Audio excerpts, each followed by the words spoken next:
Mics are on. Just so you know.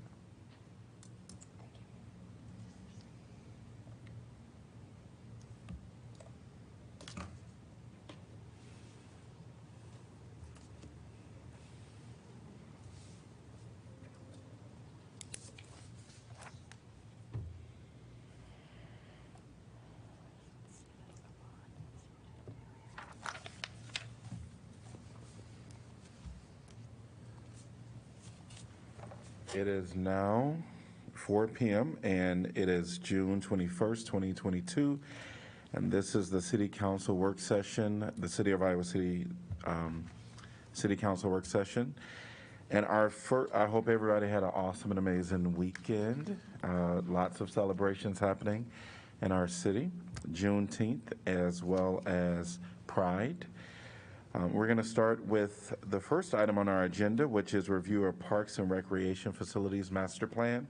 We're going to invite our director, Julie Seidel-Johnson. Welcome. Good afternoon, Mayor and Council. Julie Seidel-Johnson, Director of Parks and Recreation. I'm excited to be here today to talk about the Recreation Facilities and Program Master Plan. This is a process that's been going on for the last year, and we're excited to have this checkpoint with you today to talk to you about where we've been, what we've listened, what we've heard from the community, and what some of the big picture recommendations are. So a couple things about today. First of all, remember these are big picture concepts that we're going to talk about today. Big picture, long term, and kind of big price tags along the way. Just like when you heard from the Senior Center plan a few months ago, a lot of our ideas that you're going to see in this master plan come with pretty hefty long-term price tags. We'll talk towards the end about what's in the budget right now and what can be accomplished with what's there. But this is longer term, 10 or 15 years. So we'll also talk about that. We're hoping to get some guidance as we go through some of the short-term planning as well, though. We have on and off, we have some renovations and maintenance things that happen in our buildings, and this plan will help guide us to how much investment we make in the current facilities versus waiting for something new that may come down the road. What you're going to see in this presentation has been available to the public since May 21st. It was at the Public Works Open House. It was online. There's been 2 public open houses with their consultants from Barry Dunn, as well as a presentation of the Parks and Rec Commission meeting. So this has been the phase 2 part of the plan, the recommendations, and we've given the public a chance to give us feedback on those recommendations. You'll hear about that feedback as we go through, and I know that you've gotten some letters and comments from the public as well. We will be addressing that, but realize the phase 2 input or the phase 2 recommendations is based on all the information that has been gathered over the last year. So that includes a robust outreach effort to not only our current users, but also into areas of the community that we know weren't accessing our community or our services. So we went out to the parks, we went out to the neighborhoods to gather additional feedback to find out what the barriers were to using our facilities. I included an online component. People have asked about how accurate this is since we've been in the middle of a pandemic. And I don't know if anyone knows the answer to that, because this has been a weird time for the last 2 years. But we have had a very good success with an online format of having public input through the online format. We got outside whenever we could in the parks and got feedback outdoors in the parks. We've had it at our community centers. And we did a statistically valid survey, which you'll hear about. We're going to walk through how we got from those to the recommendations today, that public input with an equity focus, then actual conditions and uses of our current facilities. And there were some big surprises to us. I think we all knew that the age and condition of City Park Pool is what it is. 72 years old, we know that that was going to be an issue. Staff was actually very surprised about the numbers we saw for Robert A. Lee, and we'll talk about that more, especially the indoor pool at Robert A. Lee. And then current realities of operations. That has changed in the last couple of years. We'll talk about that. And we'll talk about the updated expressed community needs. And once again, from all of the community members.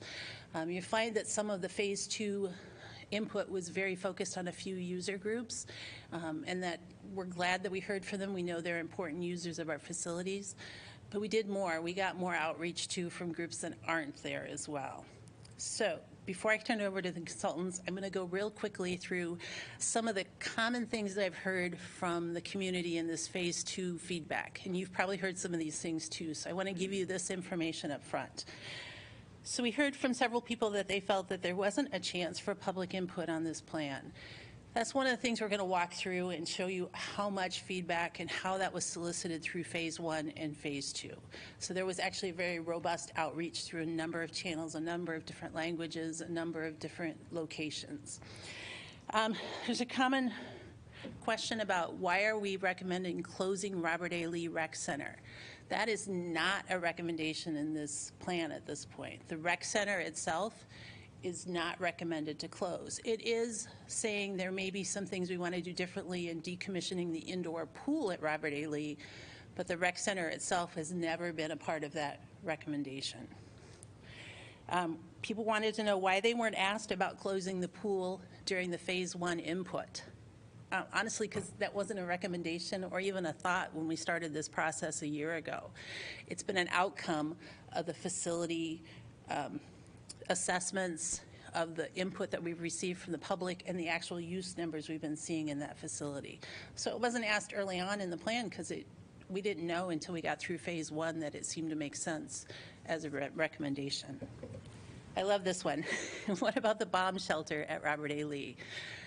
Indeed, here's what we know. So the building was built in around 1963, and it was part of the civil defense program for the state that made it a nuclear fallout shelter.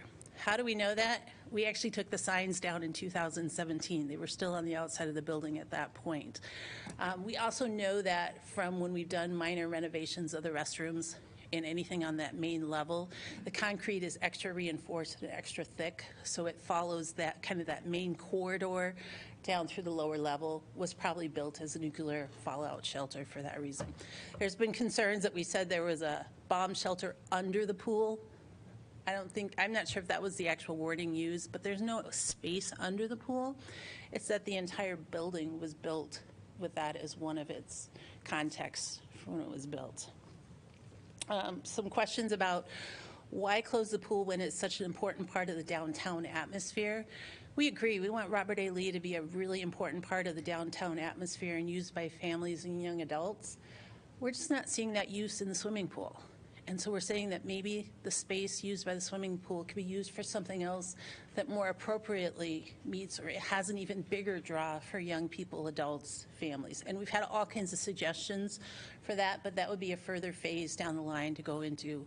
If the pool went away, what could it be? But there's lots of suggestions out there, I can tell you that.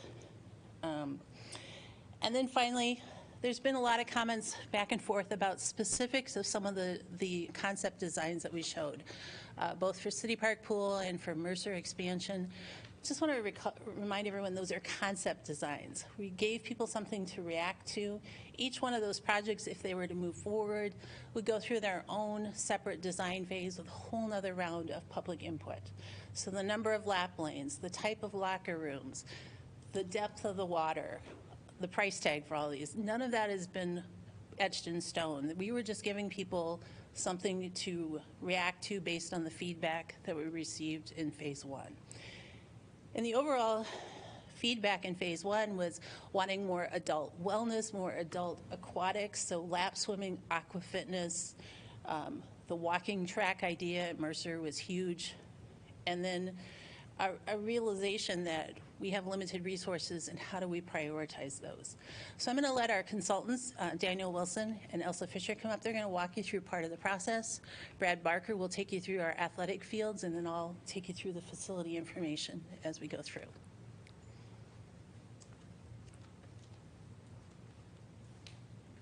Welcome. Hi, thank you. Thanks for having us today. We're excited to share with you all of what the firm Barry Dunn has done with your staff team to help try to develop this plan for the future of your recreation facilities and programs. And so today, just a quick agenda. We want to introduce you to the process, and thank you for the lights being dimmed. Appreciate that. We want to walk you through what process we have undergone to date We want to make sure we convey what community engagement feedback process entailed and also the results of that. We will share a little bit about the recreation programs assessment, then the outdoor facilities assessment, the indoor facility assessment, and then what next steps are involved in this process. We wanted to share with you that Barry Dunn has had a full team of experts engaged in this process to help develop this plan. We have had architects, landscape architects, aquatic engineers, and statistically valid survey experts, all a part of this process. And the goal was to create a roadmap for future recreation programs, aquatic facilities, indoor recreation space, and outdoor athletic and specialty use areas. So that's what we're charged with, and that's what we want to share with you today. So we underwent a 4-phase process, and you'll see that the last phase, the planning part, is where we are right now. I would say we're at the very beginning stages of that. We've started to develop that plan. But before that, we have also undergone an entire engagement phase of the process. We've done a lot of assessment work and analysis work, some visioning, and then now where we are in the planning stages. Some of the influencing factors that we want to share with you that were at the very top of our minds when we started this plan with your staff and with your community, at the very top of that list is equity.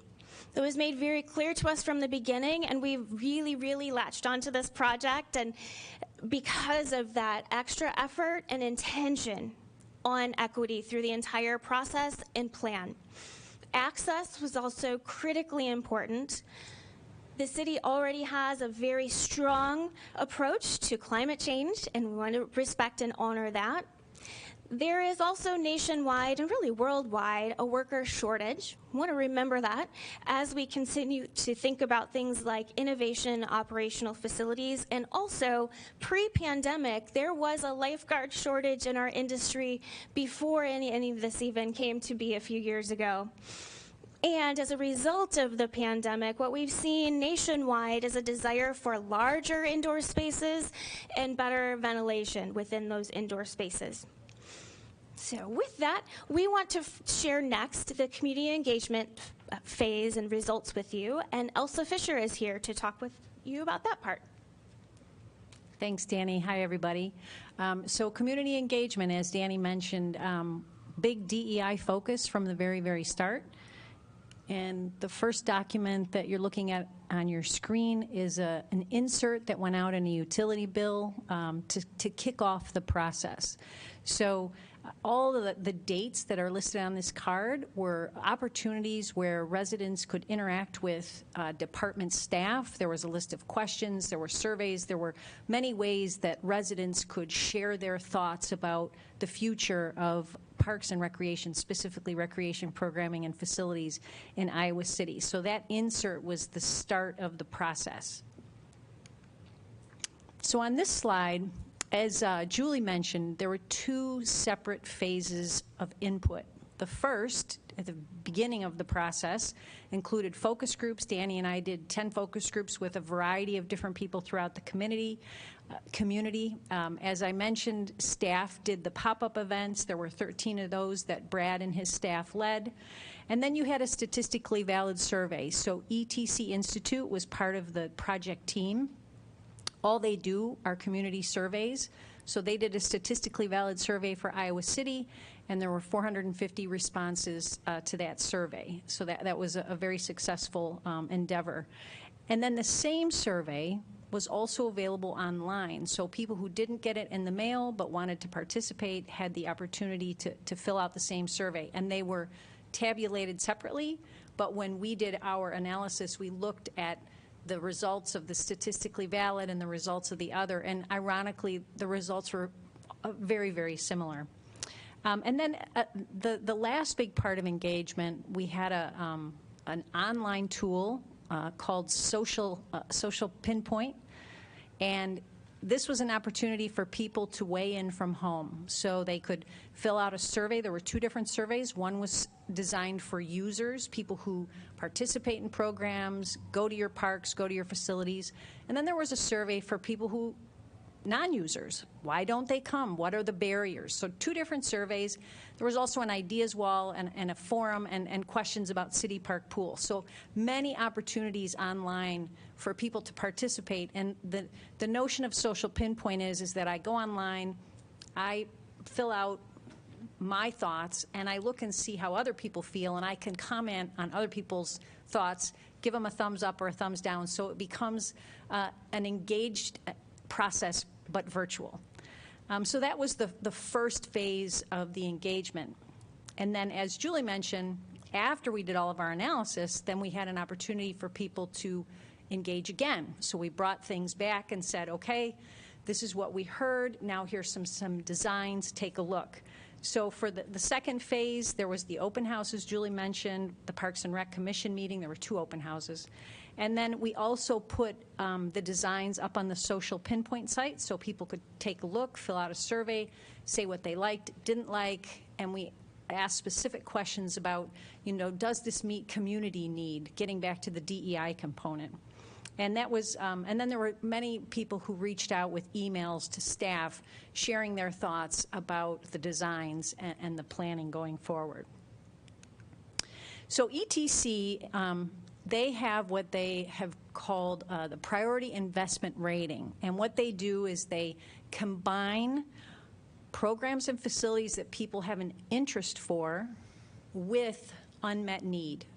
So interest and unmet need combined. So this slide shows you the priority investment rating for 4 different categories. The first one being recreation center amenities.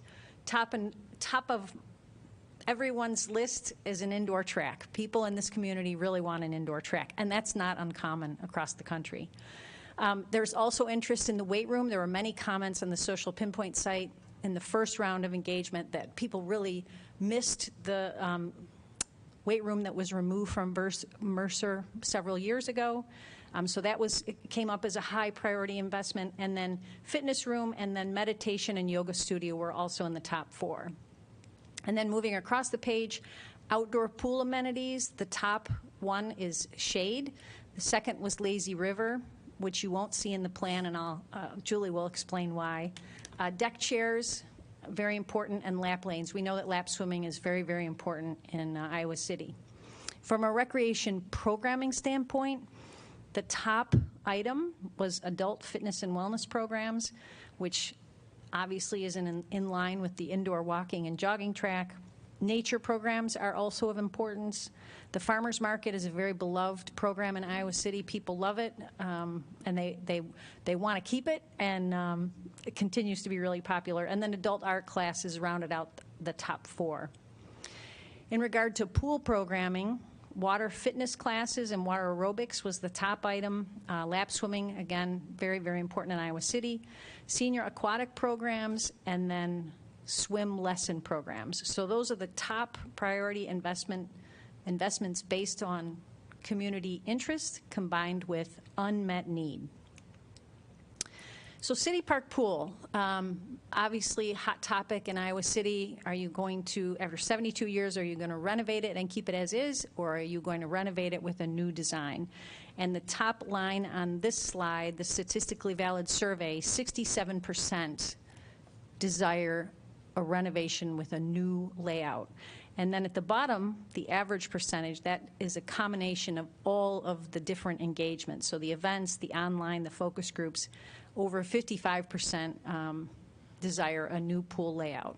So pretty resounding that people would like to see some change. Now, we heard over and over and over again that people don't want a water park, but people do want some new amenities at that facility. So there were several high-level engagement themes. The first one, City Park Pool. It's time for repair. And despite many, many different ideas, pretty clear that people want a new layout.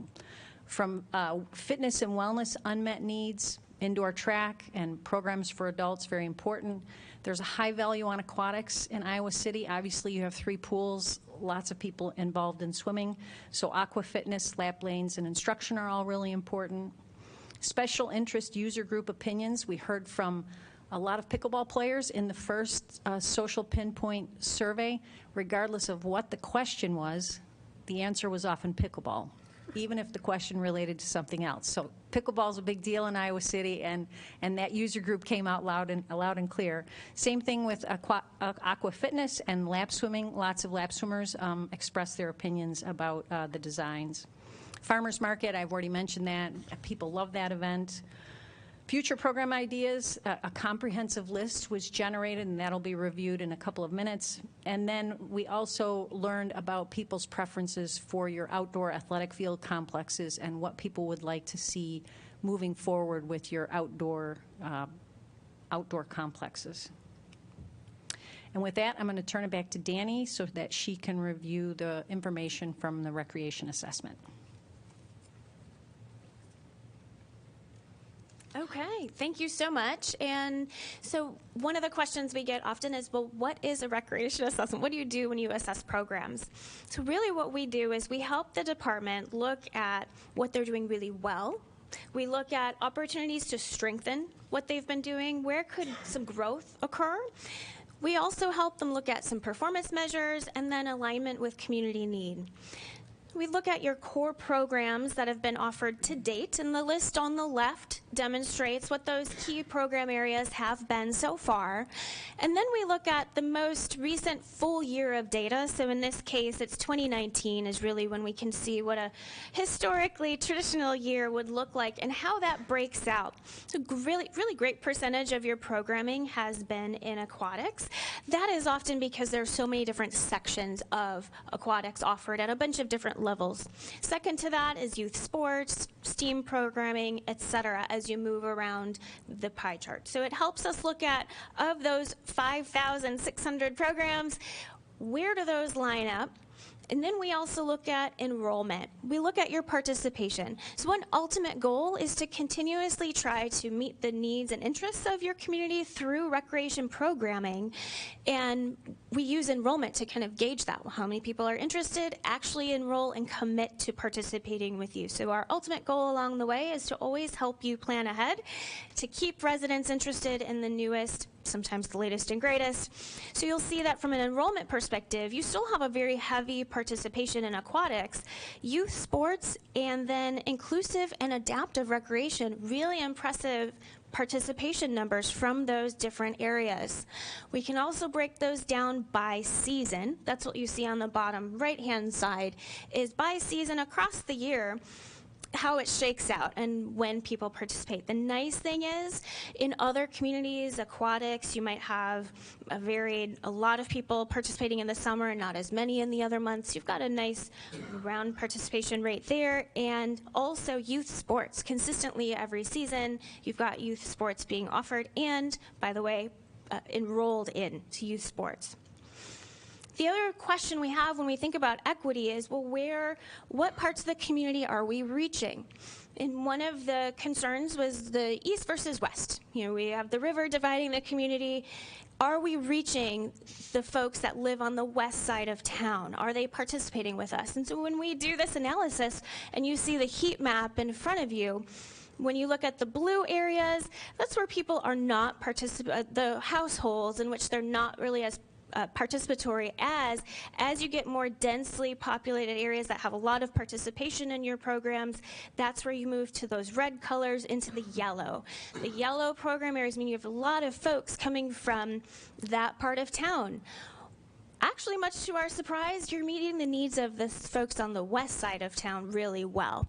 Now, we are speaking in generalities, but when you look at total population and overlay this heat map with where your population resides, you're actually doing a really great job. As we mentioned earlier, this particular assessment really tried to focus on DEI outcomes. And not only did the staff look inside and internally as to, well, how are our programs doing? And we won't get into the details of all those specific analyses, but the staff really wanted to look at the different programs areas and say, how are we meeting the needs from an equitable, diverse, and inclusive perspective?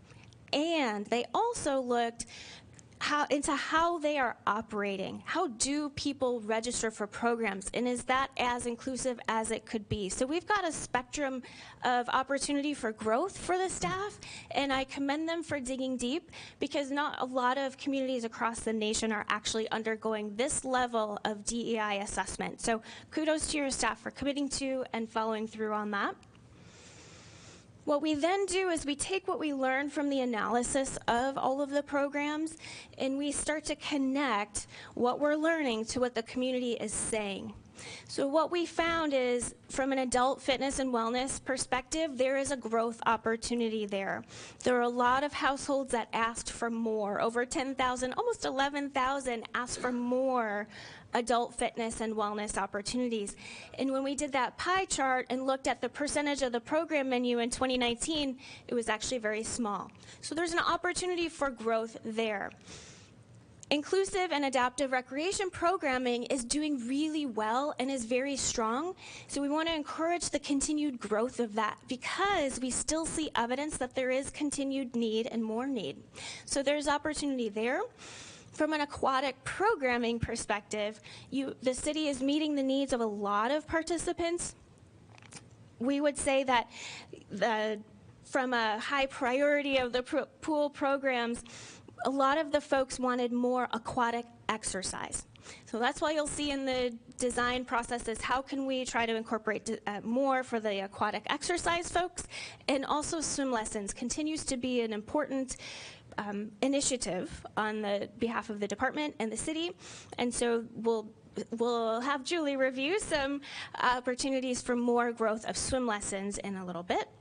And finally, from a youth sports perspective, what we see is an opportunity to redefine what youth sports looks like in the city.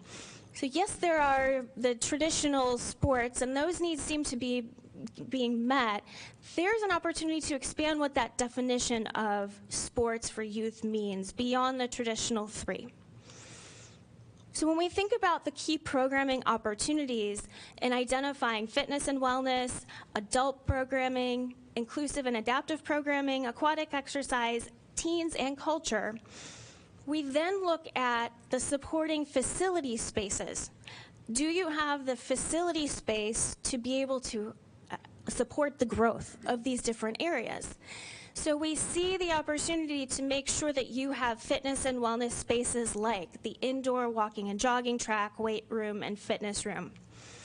Also, what sort of indoor space can support continued opportunity for more programs for folks that need maybe adaptive equipment or some sensory space? The warm water pool can help support the aquatic needs. Multi-purpose use, multi-function spaces will serve over 65% of the categories, program categories listed in the surveys, the results. So the more multi-purpose room space you have available, the more the staff can program and meet the needs that were identified through this process. And finally, we have an opportunity to decentralize some of your indoor spaces geographically and spread them out through the community to offer indoor space closer to people's homes. So to recap, when we learned what these program growth opportunity areas were, these categories, this is where in phase 2, the image you see on the right might look familiar. This is what was posted at the open houses and also online to say, hey, give us your ideas on what specific program titles you would like to see within these categories. And we now have a whole list of program ideas for the staff to be able to pull from and offer specific programs in these categories. You also might remember seeing this concept drawing. The idea here is it's a satellite facility, so that you've got two very centralized large recreation centers now, but how do you continue to meet the needs of folks on the north side of town, the south side of town, east, and then west? As we continue to describe the other areas of the plans, you'll start to see that, well, you're already planning to do something with City Park Pool. When you do that, could the bathhouse also have an indoor program room as a part of that design process built into that change. And then now you have a program space on the north side of town.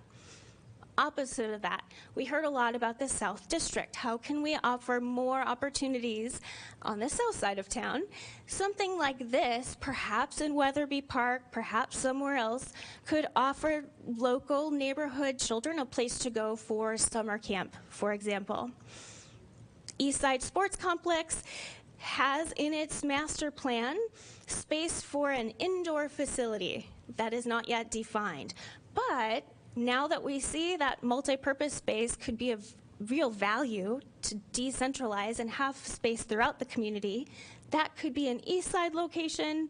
And then finally, the west side, as growth continues, as the city continues to explore possible acquisition on that side of town, keeping in mind how can we continue to meet the indoor space needs on the west side. Perhaps it is a satellite facility and not a great big another recreation center. And so with that, speaking of our spaces, Brad is going to talk about our outdoor facility assessment.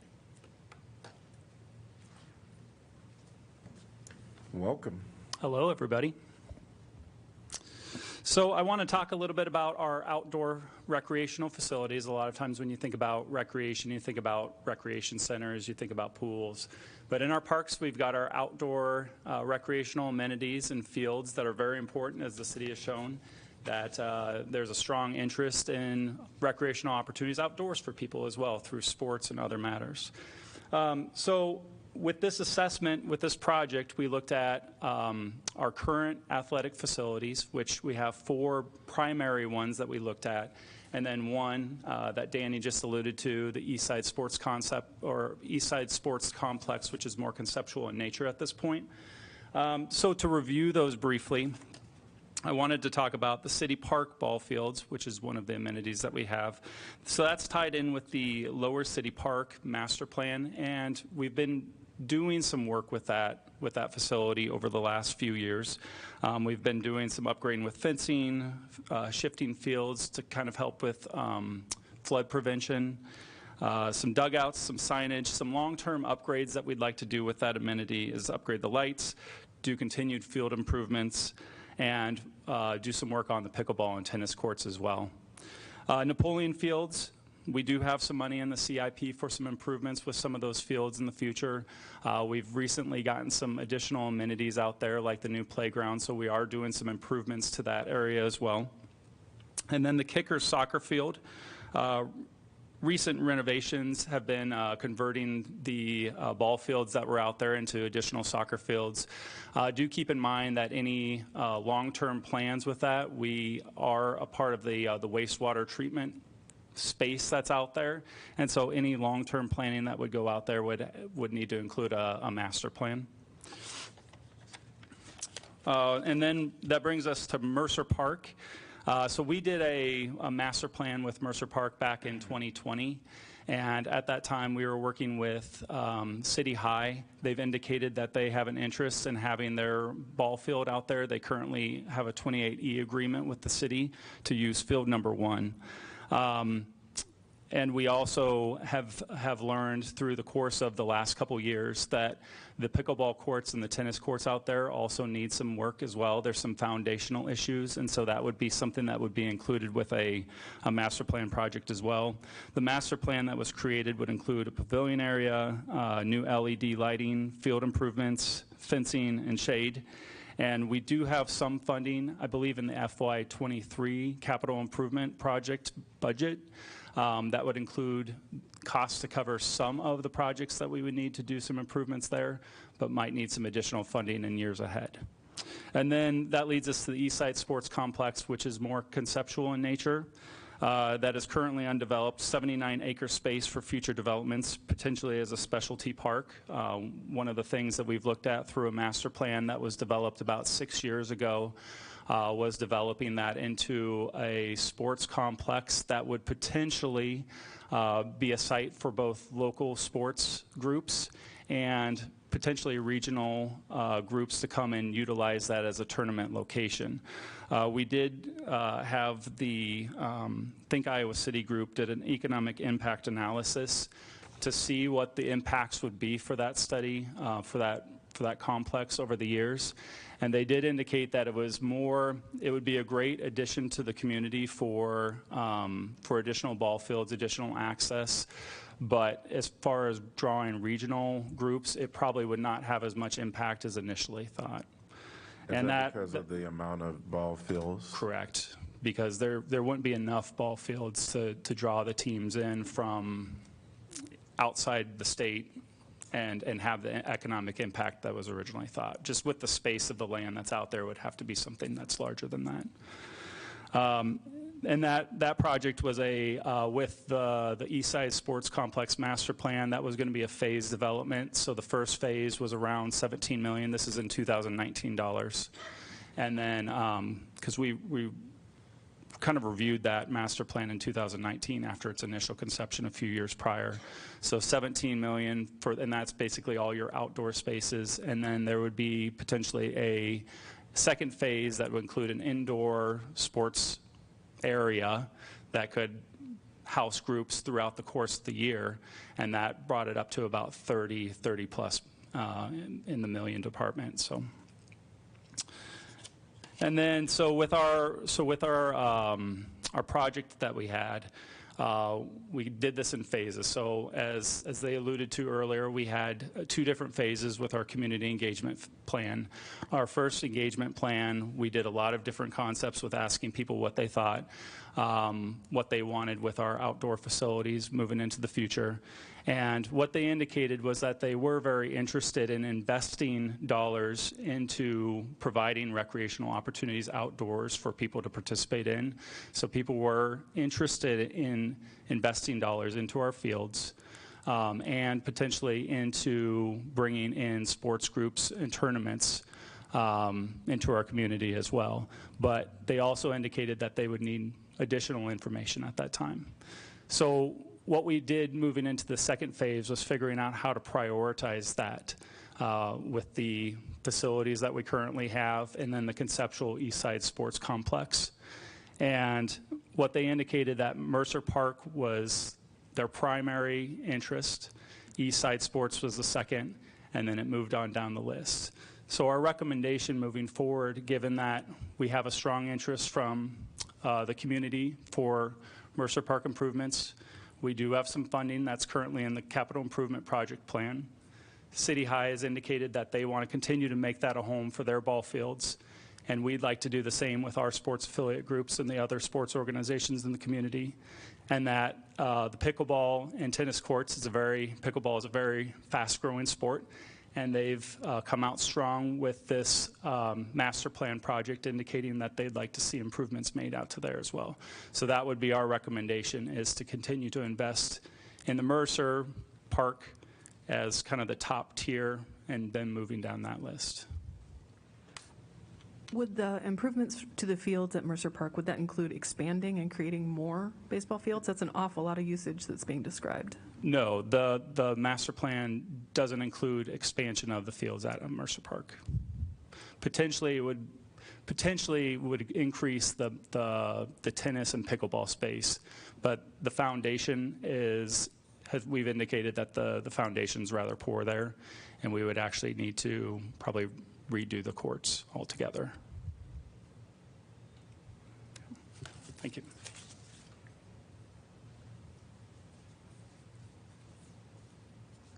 Hi, it's me again. Just want to make sure we explain Hitchcock Design Group's work.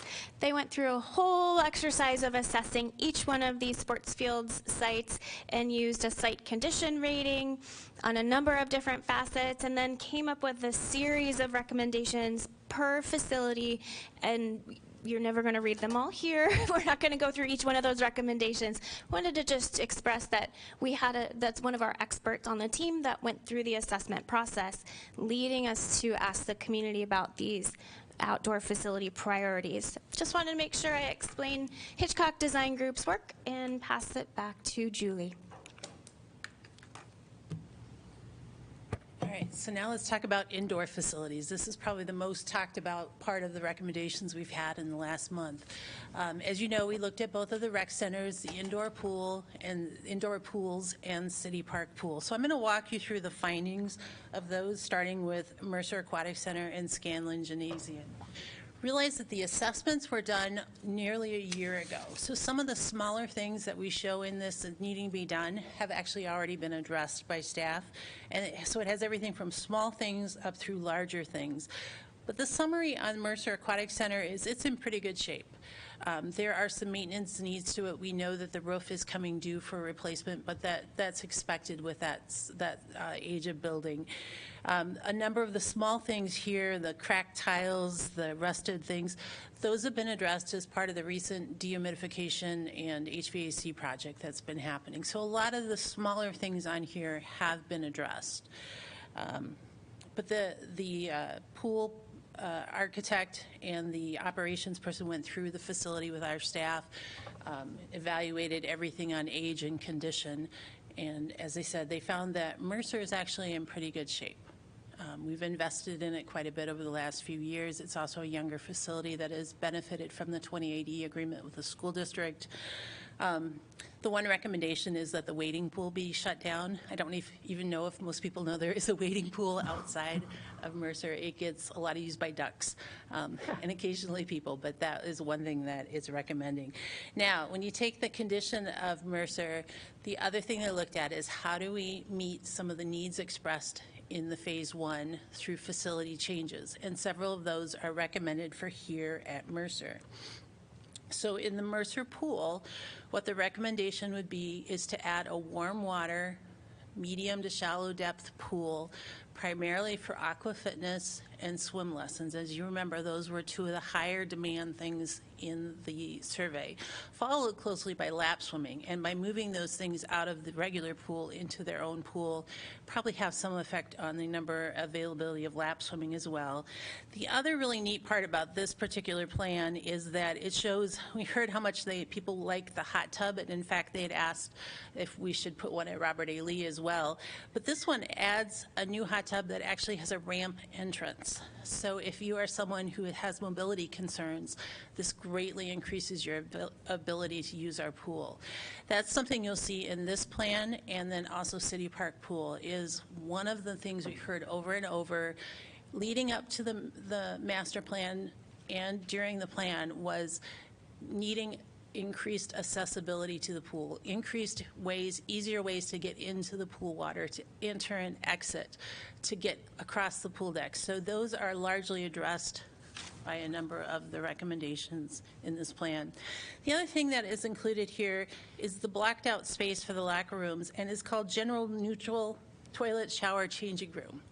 We don't know exactly what that means, and there's been some apprehension from the public about that, of what does it mean.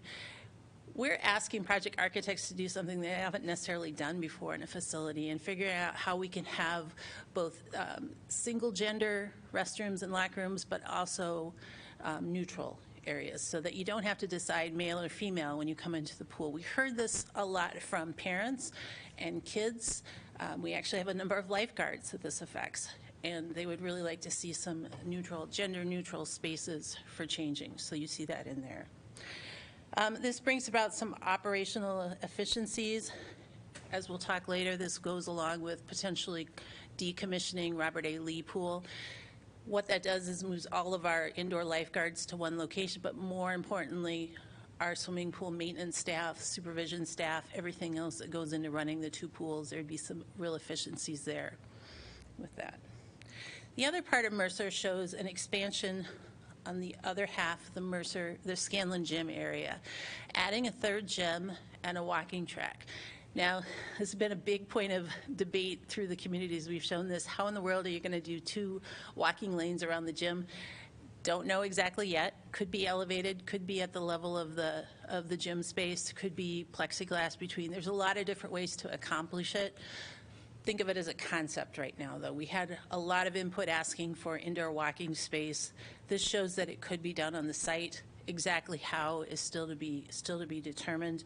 And then reconfiguring the rest of the indoor meeting room spaces there into new fitness / general multipurpose room space.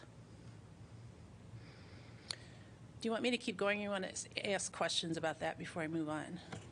What's the yellow piece in there? That sort of,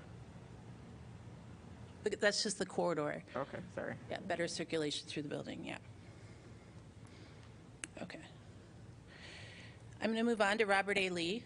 This, as I mentioned earlier, was one of our surprises as we went through the phase 1 analysis. As a staff, I think you know our administrative offices are in this building, so low use of the pool was not a surprise to us. We can see the pool throughout the day, every day, and know that it's not uncommon to have 0, 1, or 2 lap swimmers for a greater portion of the day. But the surprising part was the condition of underground pipes, the condition of the filters, the pumps, pretty much everything that makes the pool run besides the water. You couple that with the ongoing concerns we've heard from the public of inferior locker rooms or unsuitable locker rooms that really need updated, issues with parking, issues with access into the building, some ADA concerns. Big picture of that leads us to say that maybe this isn't the best location for a swimming pool, and the current facility probably isn't the best suited for the emerging needs that we're hearing from the community. Does it serve a certain number of lap swimmers? Yes. Does it serve Deepwater Aqua Fitness, the 6 or 8 members of that group? Yes, it does. But we did actual counts during the month of May, and from our security cameras, you can see there was rarely more than 2 swimmers in the water at any one time. So the actual use versus maybe what you've been hearing about the perceived use is very different. And as a Parks and Rec director, I hate to ever say we should close down a facility, but I got to tell you, this one has such little use that I'm not sure that it's worth the investments. And we'll do whichever, because we love to see people swim. We know it's an important part of our community.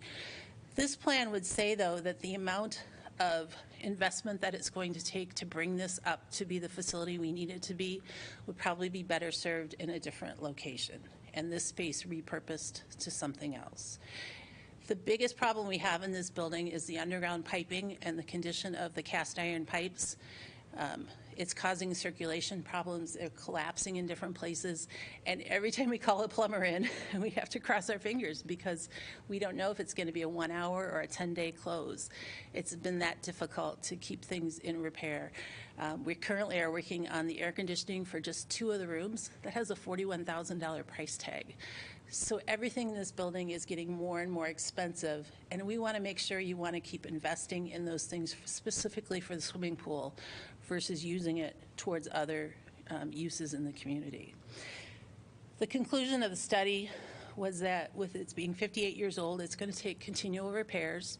We have some money in the budget coming up for this, but I'm not sure it'll be enough based on what we just paid for the Mercer repairs.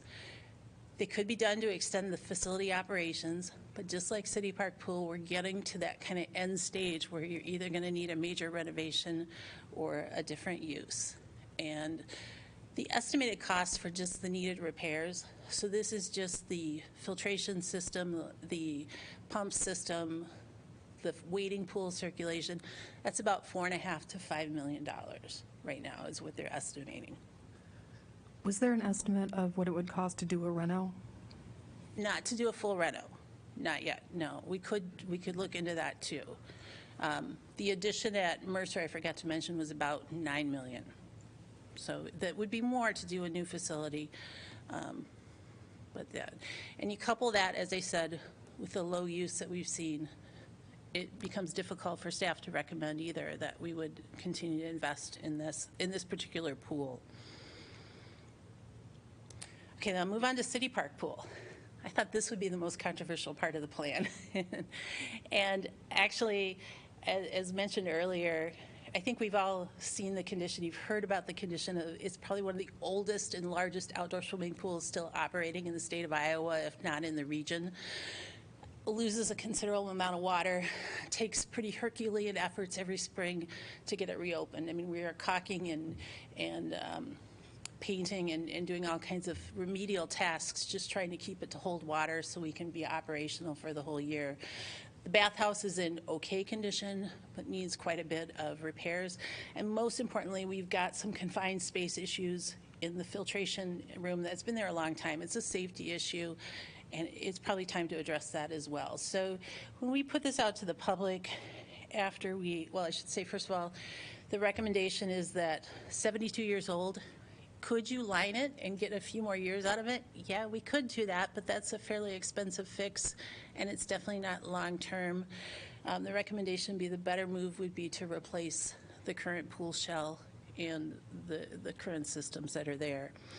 So when we talked to the public about what their needs were for City Park Pool, and once again back with the statistically valid survey and all the outreach, we heard lap swimming, very important, especially the 50-meter lap swimming course.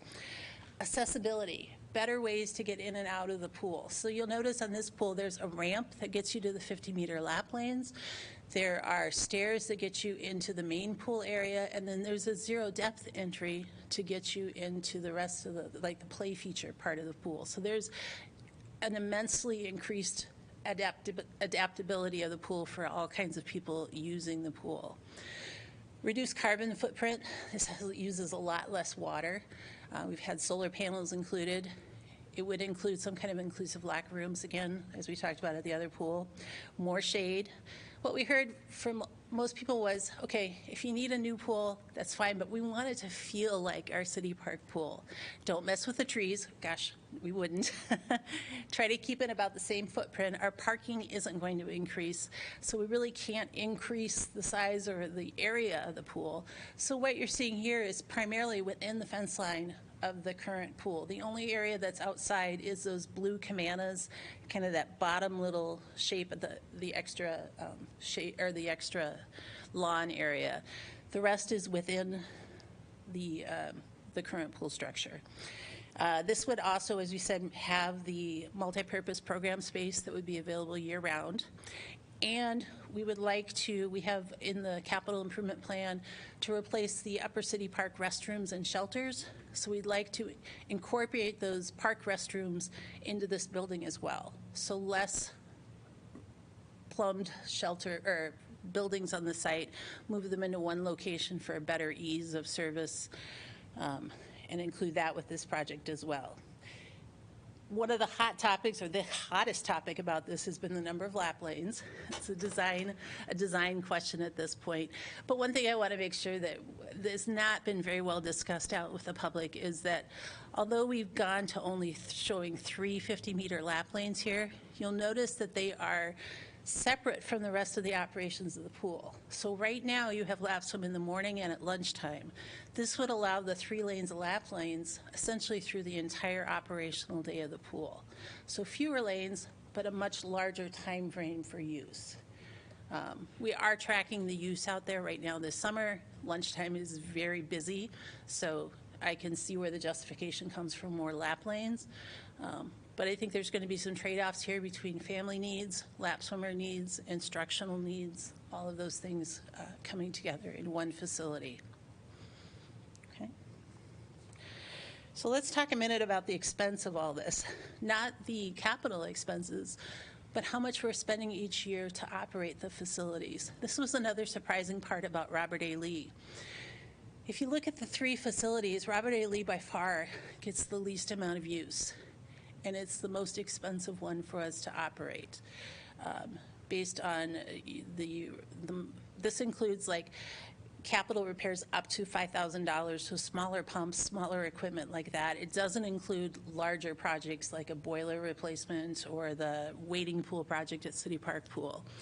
City Park is a close second, but you got to remember that we have 12 to 15 lifeguards on duty there at any one time, where Robert A. Lee is 2, sometimes 4. But much smaller operation. And then Mercer is kind of the workhorse of the 3 facilities. Most of the swim team practices are there, big aqua fitness there, lots of lap swimmers. You're getting a pretty good bang for the buck out of Mercer right now. And I just think that that's important to see. Robert A. Lee being the aging pool is probably only going to increase in the costs as we continue to go down this road.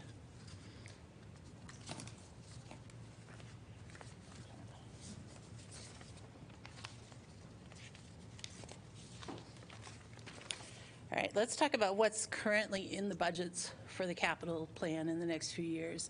So we do have some money for general recreation center improvements, $250,000 for next year and $700,000. The recent dehumidification project at Mercer took about the total of those two numbers to do. So that we're talking that's like one major system repair. That's not a full renovation budget for anything. We show money to replace the Robert A. Lee pool filter and to do a dehumidification of that air system at Robert A. Lee. That estimate is about 4 years old, so I'm not sure that it is completely accurate on price. Mercer Ball Diamonds, as Brad mentioned, has $950,000 slotted for next year for the baseball diamonds, and we'd also like to include pickleball tennis courts at that time with that project. City Park Pool is currently slated in FY 24 and 25 at about $6 million. Based on current prices we're seeing, that's probably not going to be enough. So we'll be getting some better estimates for that soon. But I also included the Upper City Park restrooms and shelters with that because, as I said, we hope to include those in the same project. You would still have shelters out in the park, but the restrooms would be incorporated in with the pool building itself. Rec Center annual improvements, we have $50,000 each year. As I mentioned, the small AC project we're doing right now when it's 100 degrees out is $41,000 to get the 2 meeting rooms air conditioned, just to give you an estimate of what that covers in 1 year. And then finally, we have a smaller account that we use for park ADA improvements. Some of the things noted in the plans, access into the facilities, ramps, those kind of things, those can be covered by the park ADA fund. And we have done some of that even in the past year since they were identified. So overall, key findings of the summary. People like City Park Pool like it is, but they understand that it's going to take some renovations to keep it as a facility for the future.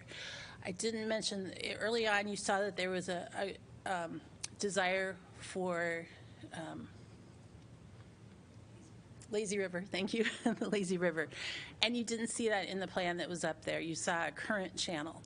The other thing that we've asked project architects and consultants on this is not only do we want a facility that meets the community needs, we really need to be realistic about what we can do for staffing and how many lifeguards it takes to operate these facilities. It's just, it's something we've had to deal with for the last several years, even more so now since the pandemic. Iowa City's been really lucky. You supported our wage increase. We have enough lifeguards out there right now. The communities around us are not nearly as fortunate, and we just see this being a continual issue. So when we looked at amenities, we said what eats up the most staff, and a lazy river can take 5 or 6 staff to run. So that's not in the plans at this point. Doesn't mean it could be added back in if that was a real community priority in the future. But we were looking at ways of how do we get the most use with the least amount of lifeguarding staff and the safest. Program-wise, we haven't talked about that nearly as much, but there is a whole range of program ideas and program priorities that the recreation staff has been implementing already. Right off the bat, we heard some concerns about aqua fitness and pool hours. Some of those things have already been addressed, and we're continuing to change our programming based on the feedback we've received through this process. Adding programs for teens, some of that Mercer remodel included a space that would be for like esports and some other teen things that we're hearing are very popular.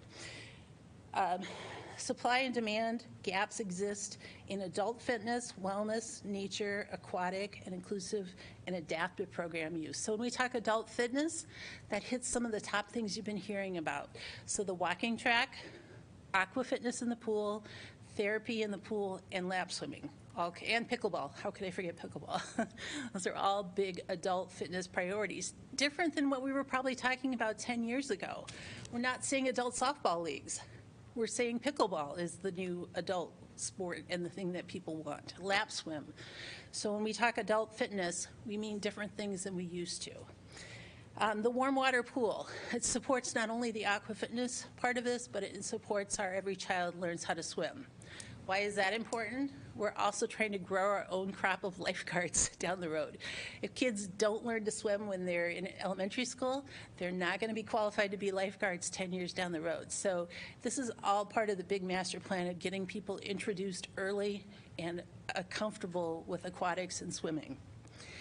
Additional facility spaces for multipurpose. We talked about satellite facilities, potentially Weatherby Park, which we've been talking with some potential partner groups about having a facility there.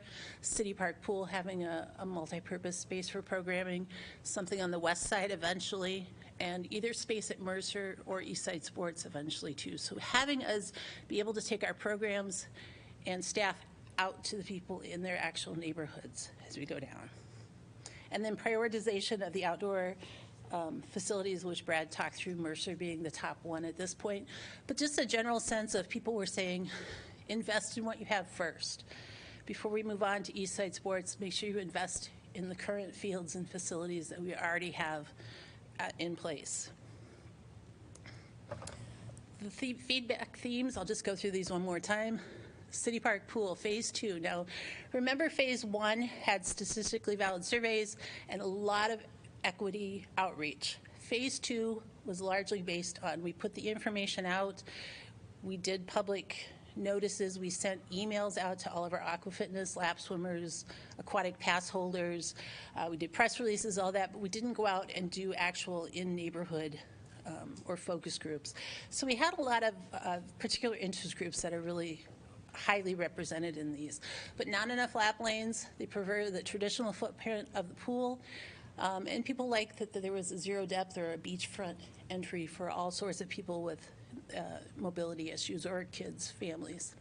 Indoor pool, a lot of people prefer the downtown location. That doesn't show up in our actual use numbers though, but that's what was preferred in the feedback we received in Phase 2. Worry about being cost prohibitive, and a feeling through the input that it was more accessible, which is kind of the opposite of what we heard in our Phase 1 feedback and Parks and Rec Commission feedback that we'd received before that. Indoor program space, the indoor walking track was a big one. Positive overall sentiment over that. Fitness is great. They like the concept of the decentralization, so having the programming spaces in the north side, the south side. You need a little more information on that. And then athletic field priorities, like we said, Mercer Park first, Eastside Sports a second one, and then continuing with City Park, Kickers, and Napoleon. And finally, our next steps. So here we have for each one of us what still needs to be done with this plan. This is kind of our check-in point. But Council, we're asking you to help confirm the priorities and strategies presented in this update. Review the plan and document at a later date. So we'll be back late summer, early fall. We'll also go back through the Park Commission before it comes back to you as a final plan. People have asked for all of the data and all of the survey responses. That will all be published on the website along with the facility assessments that were done of the facilities. So our plan is to have all of that publicly available. Parks Commission will review, like I said, August, September timeline. Staff will address some of the smaller things, which you've already been doing, some of the smaller ADA concerns, some of the programming concerns. We'll be including the priorities from this as we go into the next budget cycle this fall and into the winter. So you'll be seeing these things come through with our operational budgets and with our larger capital asks that we do, and working to educate the community a little bit more about the plan. If anything, we heard a lot of misconceptions about what was actually in here, so we realized there's more outreach effort needed to say, here's what it means, here's how we got to that point. And then the consultants will be refining this based on the feedback received, getting the final plan document ready, and we'll have that published at that point. That's a lot, and it's a huge plan covering a lot of different areas. So be happy to answer questions, any of us from the presentation team. Have at it, Council. I have a quick question on with the lazy river concept. Where can one find a lazy river in Johnson County? Yeah, CRWC.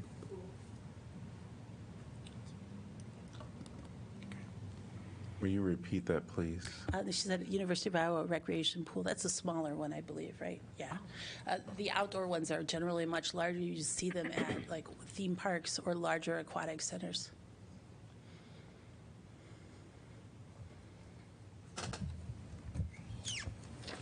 I had a question about the portion of the survey that was where there was questions for current users and then questions kind of directed towards non-users. Do you have a sense of the breakdown of the volume of input of like those who use facilities and gave their thoughts versus capturing some of those people who were non-users?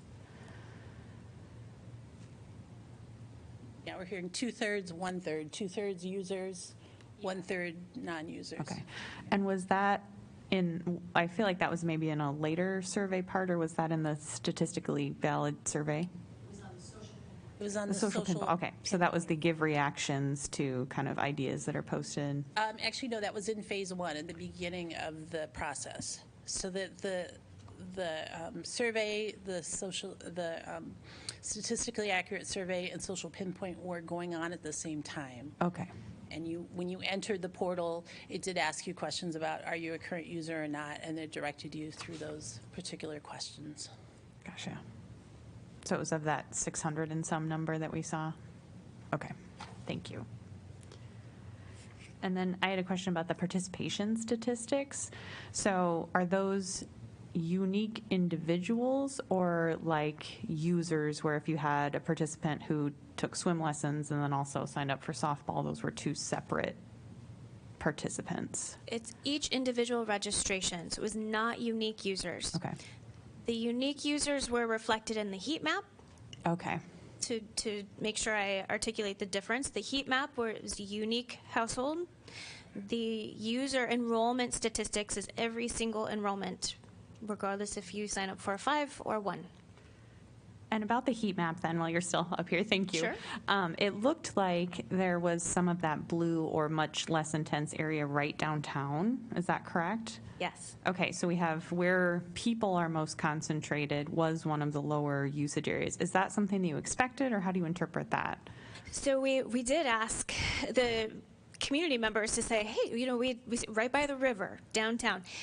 What we learned, because we don't live here, but from understanding folks that do live here, you have a high concentration of students who live in that area, which would align with the fact that the students historically can use the resources provided by the university and therefore may choose that. They're already paying for that service and meeting the needs of the rest of the community. You definitely saw what we saw right away. So what's going on by the river? And that there was someone on the consulting team actually is very familiar with the community. And Julie, is that consistent with what we expect as far as, you know, historical user data? We just don't capture a lot of students. Right.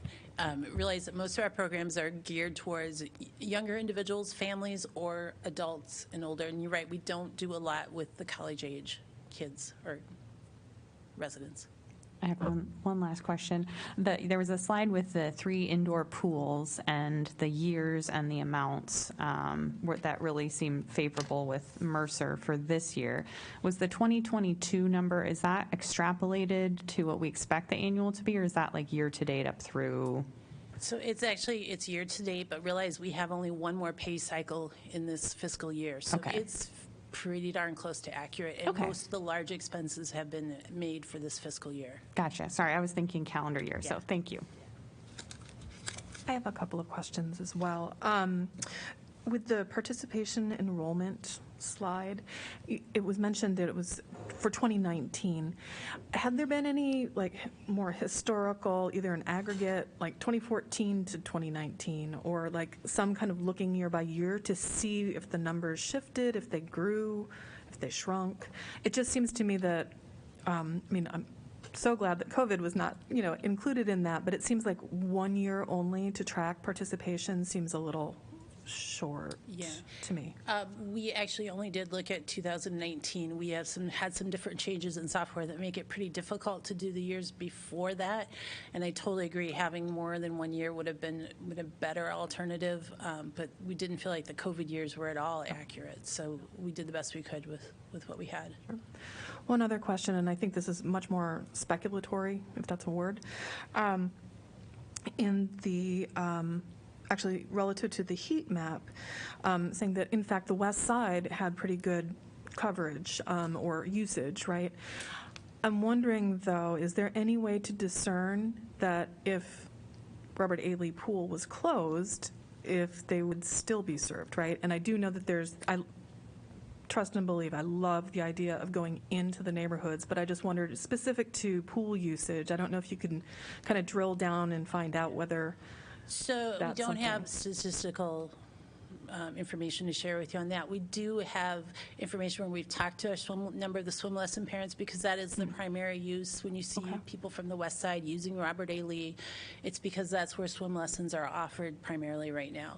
If we had a warm water pool in another location, they've all indicated they would rather go into a warm water, newer facility. So I don't know that that would be a determining factor. Very few people are using transit to get to Robert A. Lee. It's people driving in and having difficulties when we have other events and whatnot, having downtown for parking and that sort of thing. So, My final question, I say right now, my final question for now is regarding actually parking at Mercer, because it is serving baseball fields and the park itself, as well as what could be this, much refined and multi-use area at the pool, and yet when you were speaking about the downtown location, about one of the prohibitors to it being a good location for continued pool use was parking. But it seems to me Mercer doesn't have a huge amount of parking either, and if this becomes the de facto pool, is that something that was taken into consideration, that there would be enough parking for swimmers to be able to get in and out and use the facilities easily? sure. And I think that that's definitely a concern. Is there enough parking there? We feel like there probably is, because the majority of the parking spaces are used for tournaments, and that's not an everyday occurrence. Whereas downtown, every Saturday during the summer, farmers market takes over the parking lot and a number of other activities. So based on the input we received from every group except for the current lap swimmers at Robert A. Lee, the other groups all said they would rather navigate parking at Mercer than at Robert A. Lee. So Julie, do you think, this is kind of a hypothetical question, if the city were to offer some sort of a parking permit for those folks that want to use the pool at Robert A. Lee, would that help, do you think, since that seems to be an issue? I mean, to pay for parking and to find parking, that's an issue for a lot of folks. Yeah. I think that's a bigger question, because our parking lot is popular for a number of reasons beyond Robert A. Lee that I think is important to know. And I know that, whether you're talking Robert A. Lee at Mercer, people still don't like to park in the farther ends of either one of the lots or in Chauncey at the ramp. So I'm not sure that anything's going to completely solve that, and definitely not free parking at Robert A. Lee, because then there would never be any spaces based on other people, unless we had some kind of mechanism that allowed, like the senior center does, for just use if they're in the pool area. Yeah. Julie, do you have any sense if, I don't know what use of Robert A. Lee looked like in previous years, but do you have any senses if the pool use has gone down because of, there's a perception that that it's not as modern a place, that it needs work, that people are less comfortable there in the locker rooms, in the pool area itself? Could that be a factor in what we're seeing in terms of usage right now? Plus it's been closed for chunks of time, I think, and so that people know that it's open or when it's open. I think there's a lot of hypothetical parts of that question. What I can say is that in the 6 years that I've had my office in that building, I've never seen that pool fully used, except when either the Coralville pool or the University pool or Mercer was closed. At those times, we saw huge increases in people wanting to swim there. It's not acceptable as a competitive pool any longer, so we don't ever have a swim meet component or anything like that to it.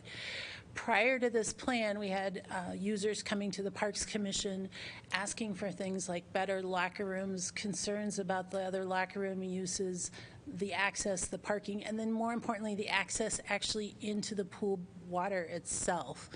So, and until recently, we had a lot of issues with temperature up and down. It seems like we've been able to manage that better since some recent repairs.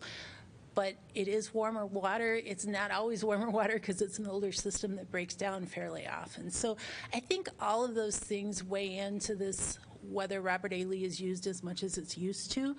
Our statistics from 2019 say that on an average day, we had 35 people using that pool from 6 in the morning till 9 at night. That's not much when you spread it out over that whole time. Looking at the security cameras back in May, a lot of the time 0, 1, maybe 2 swimmers. A few times we have 6 lap swimmers, but only for about 45 minutes at a time. Aquafitness does bring in more people at different times based on the instructors and popularity. But overall use of that as something you're investing this much money into, as a director, I have to say, is that our wisest course. Yes, it provides another aquatic facility. Yes, people love aquatics.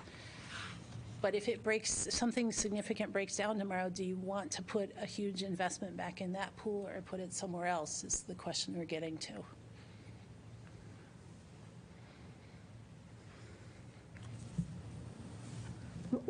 One of the other things that you didn't really, that wasn't really touched on because it's not really part of this vision is, when I think of more modern facilities in the area, I think, for example, North Liberty.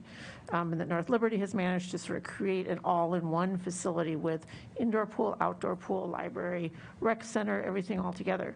And then I think of the land and the capacity that we potentially could have at City Park, that you're already talking about putting a building in there, which made me wonder, would there be potentially the possibility to sort of create a dual pool there so that there could be, and then you could have somehow enhanced bus loop, if, in the best of all possible worlds.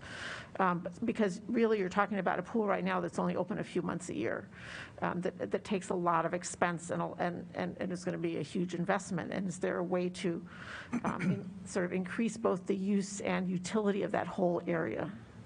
I think that's an excellent question. It's not one that we really entertained in this plan, primarily because of the love of City Park Pool as a historical place that people love for its outdoor space under the trees. And I didn't get any feedback saying that, maybe do indoor. It doesn't mean it wouldn't be a possibility. It just wasn't part of really what was brought up during this planning process.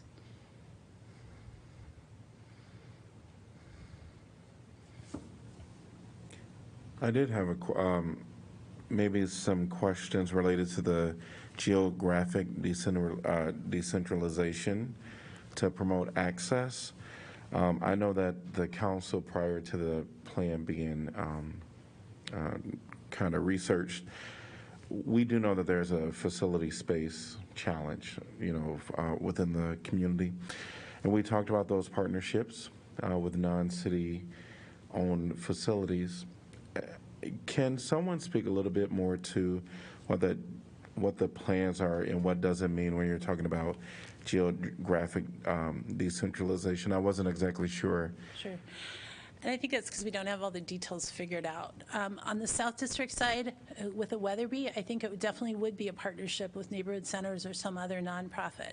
We have an interest in seeing recreational opportunities brought out to those different neighborhoods. Doesn't necessarily need to always be through Parks and Recreation staff. So we think that that could be a real nice component, some kind of partnership facility there that has potentially their uses during the day, and then it's available for either recreation programs or community uses in the evening.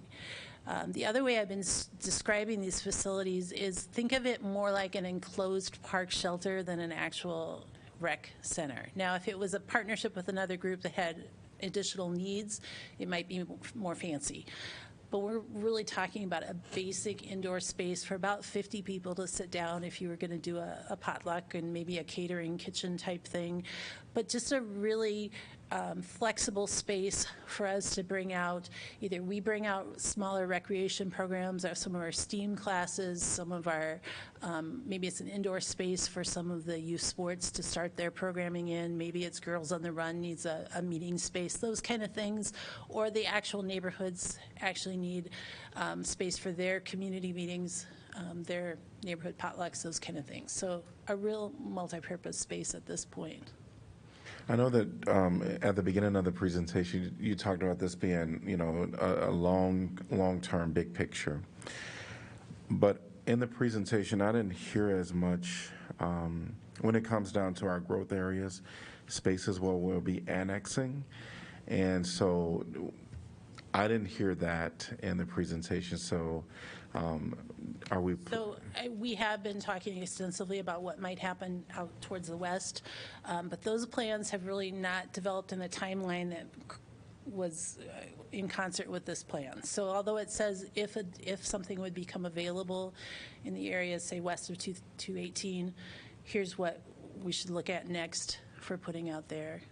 And we left it at that stage.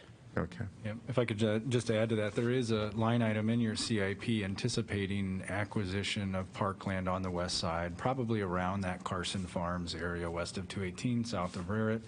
But because that annexation is still pending and we're still going through some master planning in that area, really hard to commit a concept or idea to ground that we don't own or we don't know will be part of the city. But clearly I think there is an opportunity for a destination-style park, a larger park feature that could include a rec center, could include indoor decentralized space, along with potential annexation out there. As we look at our other growth area on the east side, that's where we really see the Eastside Sports Complex coming in and serving that growth area there as well. Thank you. So I have one more sort of what-if question for you, which is... My favorite. Have you talked at all, or has there been any conversations with the university? Because I don't know how heavily the pool at their large fitness center downtown is used. I don't know if there's, say, times there that would really, that could be a good fit if the city were to contribute some to be able to do sort of downtown swimming there.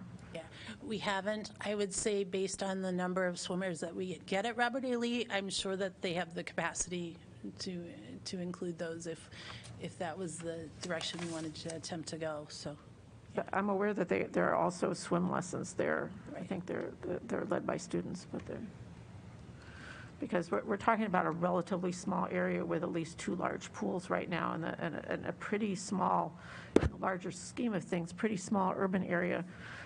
When you look at pools in Coralville and North Liberty and elsewhere, we've got a lot of facilities in a pretty small area. We do, and we also have a lot of lap swimmers and aqua fitness part. I mean, it's aquatics here is. We've heard from the consultants, unlike any other community they've been in, the strong feelings towards it. So. All right. Thank you all for presenting. Any other questions for staff, and then we'll have council just kind of give any further remarks. I have one question, and it works really well because it's about the sort of what are the next steps, and it was about council confirming. Yeah, so like with the priorities. Yeah. Are you talking at a large scale about sort of that triangle or that pyramid, the pyramid of equity and access, and then moving down? Is that what you want, or about the priorities about like?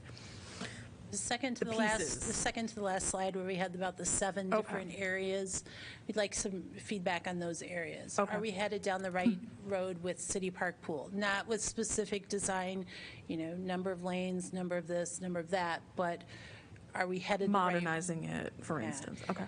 As we look to our programming, are we headed in the right direction, looking at some satellite programming spaces if they become available, and working on our program mix that way? Athletic fields, are we looking at Mercer as being our top priority, which it is in the budget right now? And then the big aquatics questions. What does the future of aquatics look like? And it's not a tomorrow answer. I think even if we were to move forward with some kind of additional complex or additional indoor pool, that's going to take some time. There is no funding right now for that price tag. But you're probably going to be confronted first with some kind of large-scale repair or maintenance item that needs to be done at Robert A. Lee, and we'll need some feedback about, do we do that, or do we wait and do something different? And I maybe ask Jeff if he wants to add any other. Yeah, I think it'd be helpful to maybe just do a quick comparison with the Parks Master Plan that was adopted in 2016. And that focused on your parks, and it intentionally left out the facilities that we're talking about today. But with that implementation, staff could really just charge ahead and go through, because most of those improvements are at a $300,000, $500,000, maybe $700,000 scale, which is all very manageable when it comes into working into the budget over a 5, 6, 7 year period. This master plan is on a whole different level here. As we move forward, we want to make sure that you generally agree with the direction that we're going, because the last thing we want to do is get into a multi-million-dollar project only to find out that the council really didn't want us to go that way.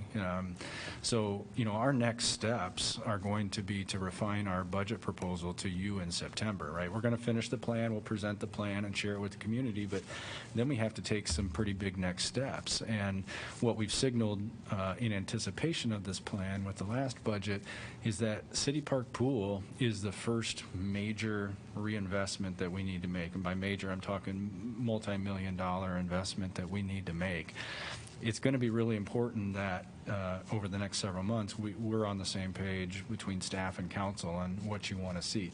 That doesn't mean that the exact design, the concept that was shown is the answer. Again, that was a tool to get some more feedback. We can refine that, and there will be public input in that design process, but we need to make sure that you're comfortable going down that path.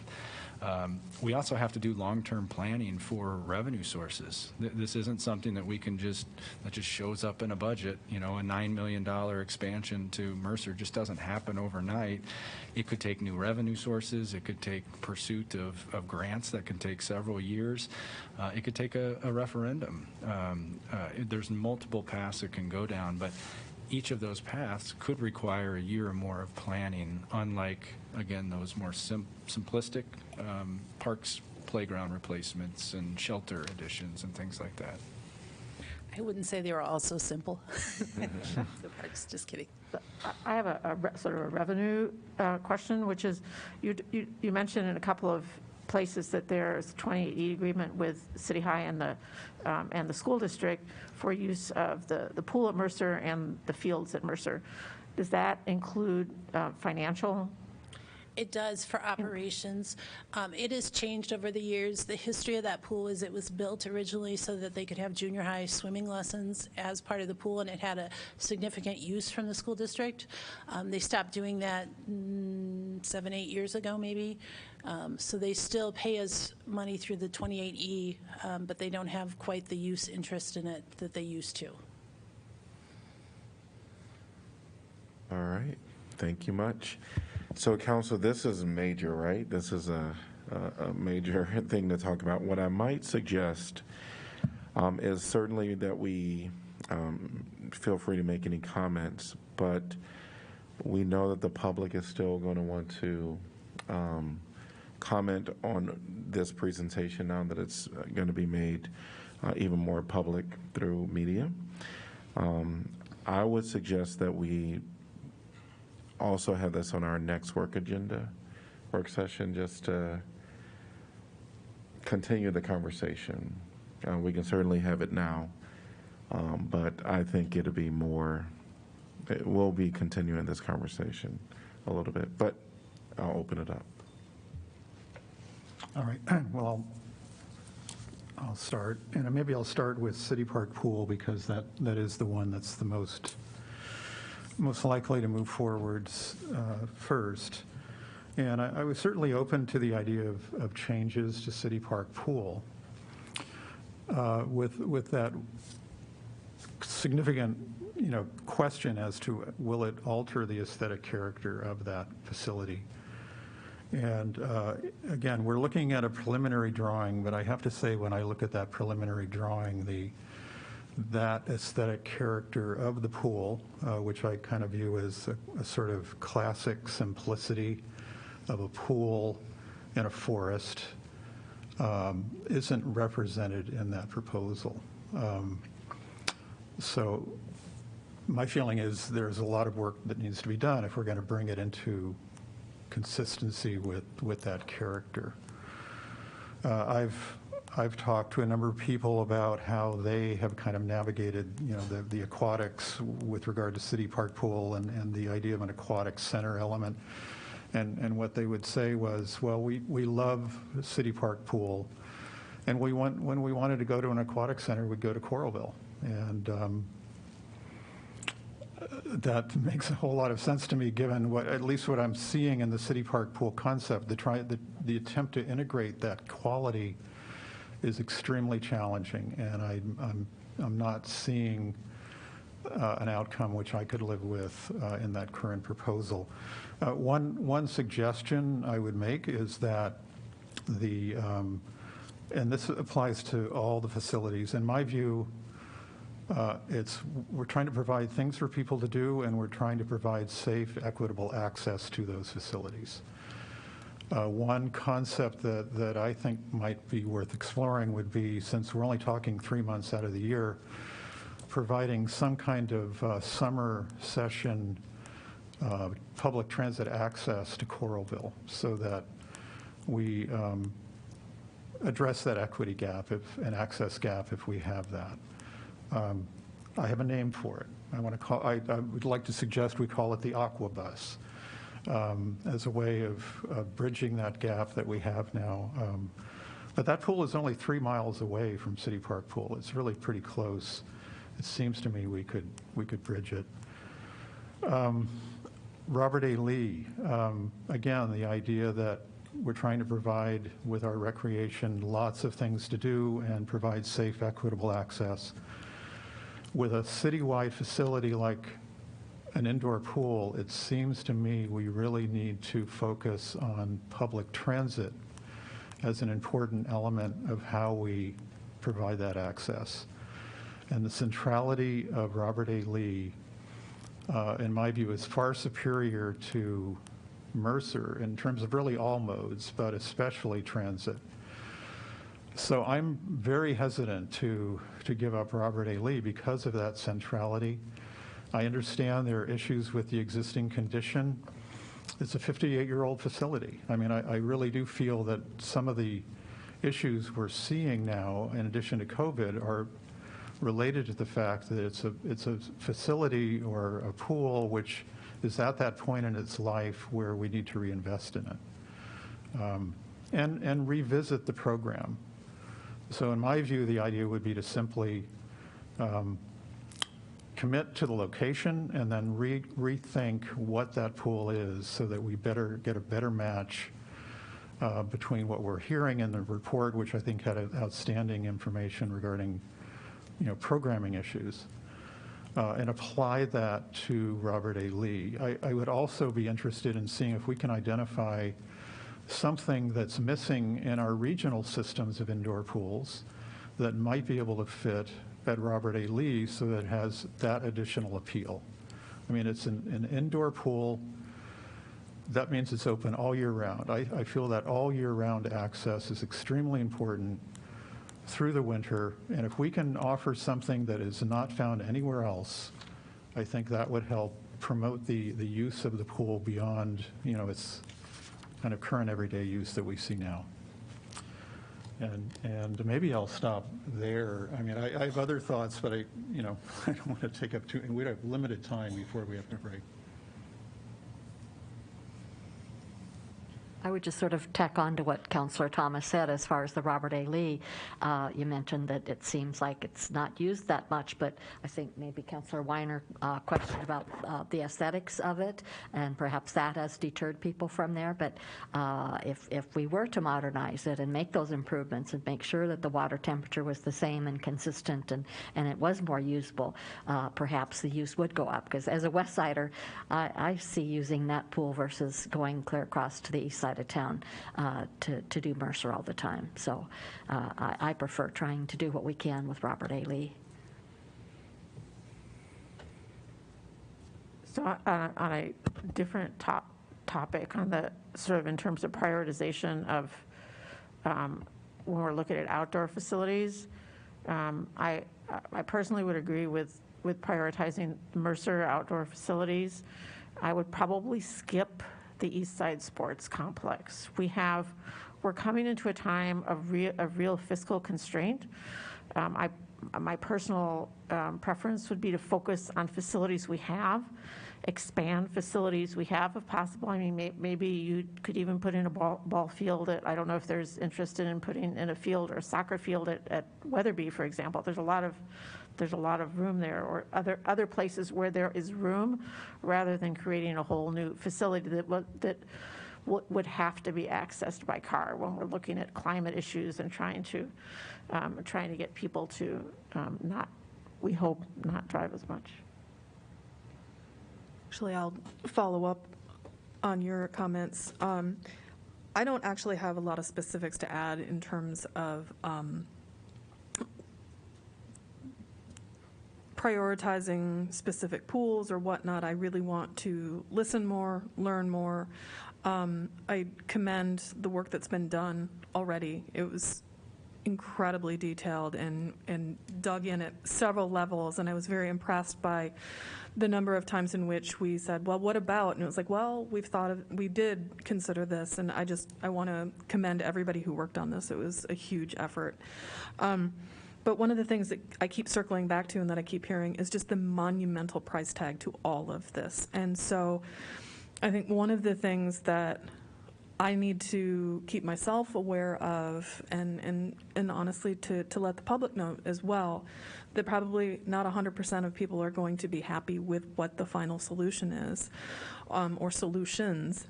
But I like very much the framing of what does the future of aquatics, what does the future of our facilities look like? And I think that to me is a really good North Star, along with the priorities that have been enumerated by all of the different ways that we've had public input. So I don't have any specifics to comment on right now, because I really want to gather more input. But these are the things that are striking me. I absolutely agree that I think we need to we need to improve upon and create a better future of our existing facilities, first and foremost, but just be aware that even that is going to have a huge price tag. And so we're really going to have to consider that in a very, very realistic way, what the cost of all of this is going to be and what we can do that will create the best effect for our really, really varied community. So I'd just like to echo what you said in terms of thanking you all for all the work that's gone into this and all the detail and all the outreach. Really, really grateful. I'm just wondering on the revenue side, I hear staff and Jeff, you've done a good job of saying, tell us what you prioritize and we'll figure out how to fund it, and I feel like something like the possibility of a future recreation facilities referendum is kind of categorically different than anything we've dealt with yet. And I don't know if that's sort of part of our strategic planning or, but for me as a decision maker, I feel very differently about these price tags, when you're talking $5, $7, $9 million, if that means trading out other capital improvements versus finding a funding source that would be for that particular thing. So that's just new territory that I'm not really sure how to move on that. That's a very good. Yeah, I think that's part of those next steps is once we understand that vision, then we come and we figure out how to put all those pieces together. But keep in mind that's how Mercer Scanlan was built, was community referendum. That's why we have the library downtown, because the voters approved it. So there are points in time in which if you strongly believe in something, you go and you ask for that support and you see if it's there. There are other ways to fund it. Can be more difficult, can take a longer period of time. But without that vision, without us being able to tell the story to the public on this is where we're going, to get support is a non-starter. So that's kind of this early phase that we're in. Let's figure out exactly where we want to be, and then we'll develop the paths, and we can explore which one is maybe the best one down the road a little bit. But what's also important, sorry, is something that Julie alluded to a couple times in her presentations. We have master plans that we haven't fully executed on. City Park is one. City Park master plan was a, I don't know, $20 million master plan. But while we haven't been able to carry out that entire plan, when we make incremental improvements, we're doing so in alignment with that plan. We're building the playground further away from the river. We're making ball fields improvements to make them more flood resistant. All those things are in concert with the plan, and that's probably an expectation here, especially with the two rec centers, is we may not be able to do this in $9 million chunks or $10 million chunks, but when it comes time to invest $2 million, we're gonna know where we want to go, and that money's gonna be used very wisely and be a building block to the next investment. In the interest of time, I think I'm certainly going to be gathering more input from the public, as now this will be hit in the ears of a lot of people within our community. The one thing I will say is this is the long-term, goal. So for me, when I hear about the Eastside Sports Complex, immediately I would say, we need to have it in the plan, because we're beginning with the end in mind, but also realizing that the funding opportunities we're going to have to figure out along the way. So I do believe in a lot of what's happening here. Again, I just want to hear a little bit more from the public. I have some initial reactions. I think the staff with the RAL, their report on the usage, I think that is important. But also, in the same breath, think about the partnerships that we talked about with non-city-owned facilities. University is near. So that's where my mind goes to: what opportunities can we explore there? If you don't ask, you'll never know. Other than that, I will say I'm done with my comments there. Anything else? Well, I'll just touch on the outdoor facilities and the satellites. I know council has heard me say many times, that my vision is kind of framed by the idea of what has been called the 15-minute city, which is essentially that we try, and it has to do with access, that everyone in Iowa City, no matter where they happen to be, within 15 minutes can meet most of their everyday needs by either walking or bicycling. Now, when we're talking about the indoor pools, that's a citywide facility, so it probably needs to be adjusted to 20 minutes by transit or something to that effect as the other piece. So I'm pleased with the idea of the geographic decentralization thrust. I think that begins to capture the idea that we need our facilities to scale at different levels. So we have citywide, we have district range level facilities, and then we have neighborhood facilities. And so there are ways in which people can engage with one another in our recreation system in different ways and at different scales. I think it's very important for children in particular to benefit from that neighborhood scale focus, because they, in my view, desperately need to be provided spaces which would allow for self-directed play in outdoor settings. Sort of, we as a city can provide the setting and the context, but let them play without that adult supervision hanging over their head. And so that has to happen, in my view, in a neighborhood context. So to the degree we can achieve that fine grain, it can be micro soccer. It doesn't have to be a full-scale soccer field. I saw at the video of the Juneteenth, they set up a little soccer field on Chauncey Swan Park. So it's possible at the neighborhood scale to scale things down to fit the settings so that children have easy access so that they can entertain themselves away from adults. I just feel that that's really essential as we move forward. All right, we're going to move on to clarification of agenda items.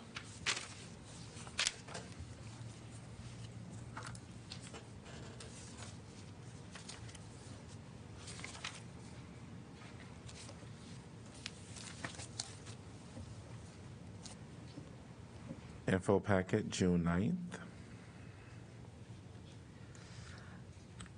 I know that we are almost at time, but I just want to mention that there was an article that I sent out to council on different community responses for gun violence, and I would definitely like to revisit that, perhaps after our regular session. Yeah, we're going to have to come back because we have a presentation. So, Yeah. yeah. That will, about the IP4 from June 16th. But anything else for June 9th?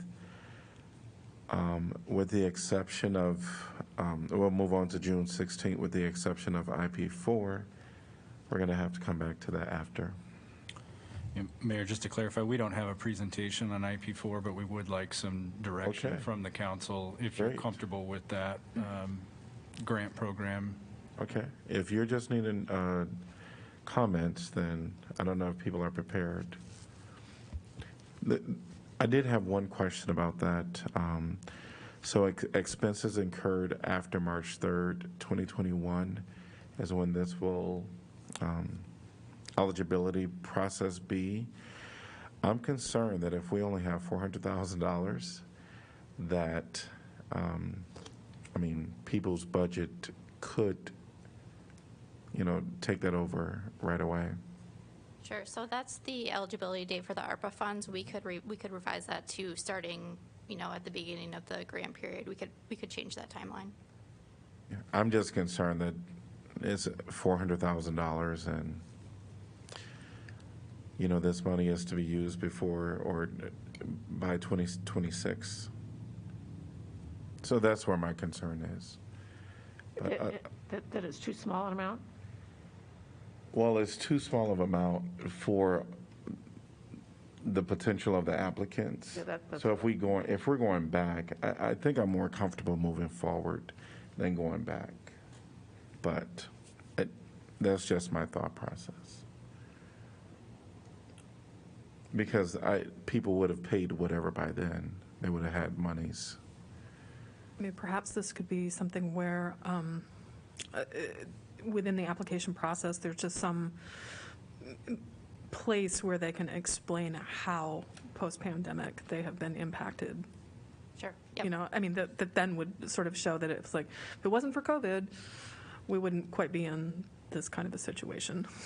Just to put it really, really generally, that might be a way around it while being able to move that timeline up, because I agree, they had to find the money somehow, some way, or just do away with it. And so now they're at a place saying, back in 2021, we had this need, we couldn't fill it. We'd like to have that money now so that we can fill that gap. Am I understanding that correctly? I mean, we're still in a pandemic, whatever. Oh, yeah, whatever everybody yes, says. thank you And for that. So we have the ability to use this money for several years going forward. Right. So what I hear you saying, Mayor, is that the $400,000 is not sufficient for the grant program. Well, it's not. It's not sufficient. We already know we won't have enough money, right? So it's not sufficient. But my biggest concern is that when the agencies apply, if they're going to be, going all the way back, there just isn't enough money. So we're compounding the hardship on trying to, help agencies. So my thought is, if agencies they survived, they paid some money, they figured it out, but we need to look at how can we move forward and support them as the pandemic, as you mentioned, is still impacting services.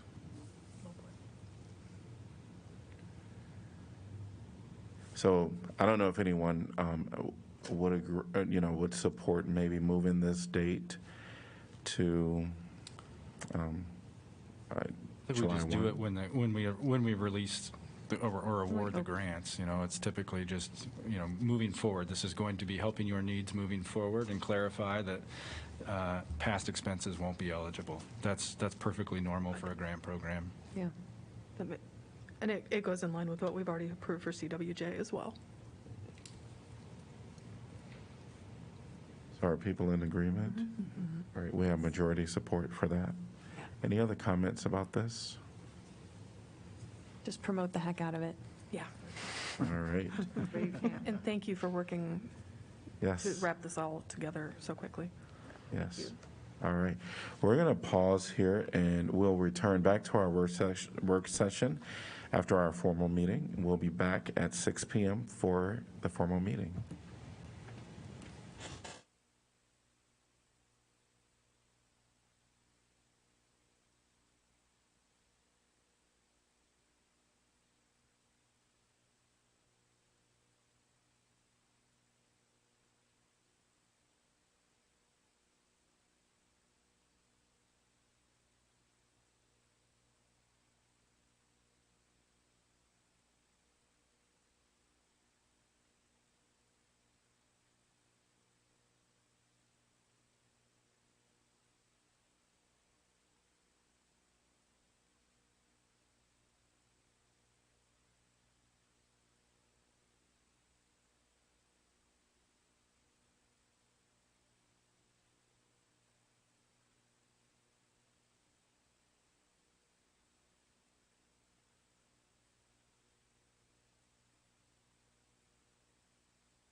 It is now 6 p.m.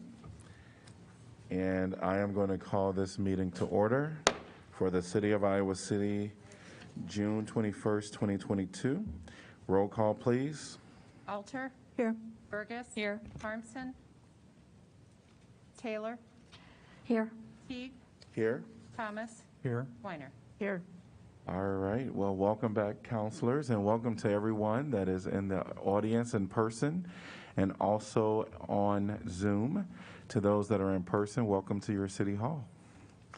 We're going to go on to items number 2 through 7, which is the consent calendar. Could I get a motion to approve, please? So moved, Weiner. Second, Burgess.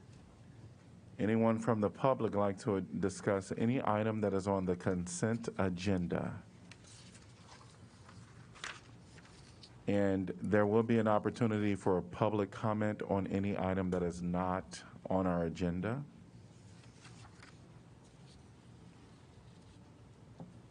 I imagine you want to speak on a different item that's not on the agenda. Yep, so we'll come back to you. All right, I don't see any hands raised online. Council discussion? Roll call, please. Thomas, Yes. Weiner, Yes. Alter, Yes. Burgess, Yes. Harmson, Taylor, Yes. Teague. Yes, motion passes 6 to 0, with Harmson being absent. We are on to item number 8, which is community comment. Individuals will be provided with 3 minutes to speak. The community comment period will end at 7 p.m. And the mayor does reserve the right to reduce the 3 minutes that will be allotted based on the number of individuals that desire to speak.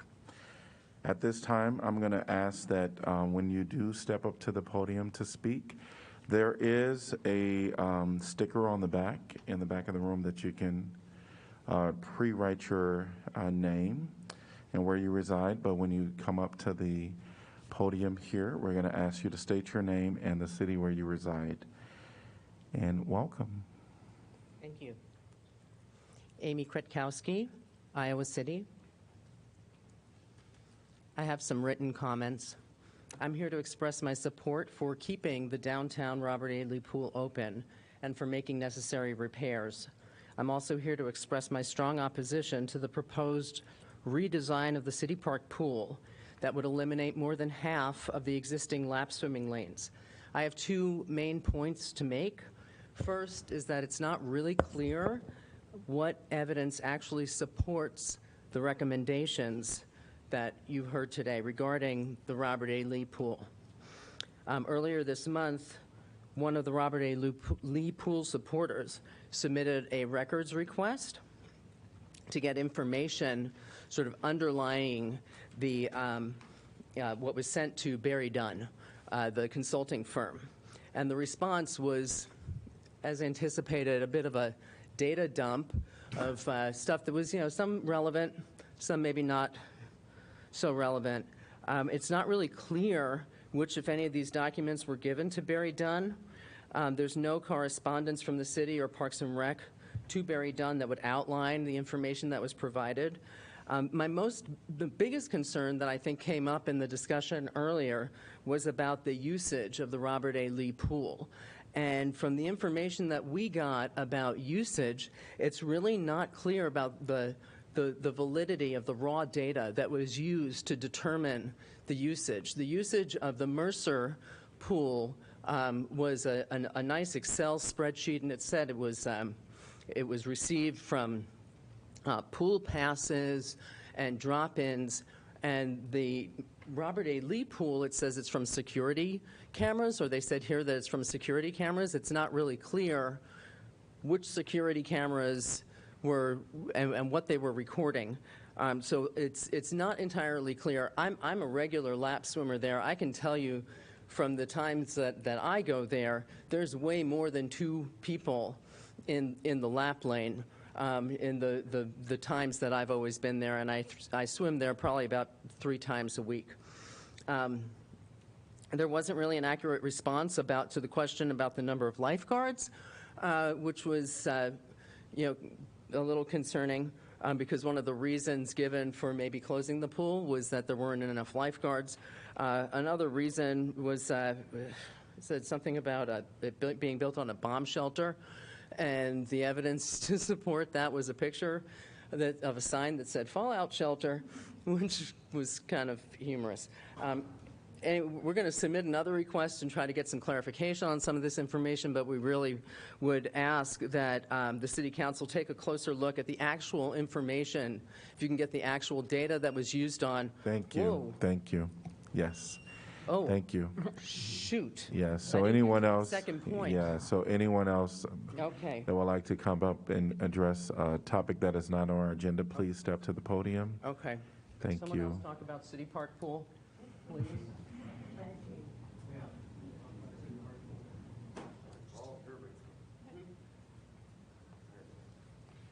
Welcome.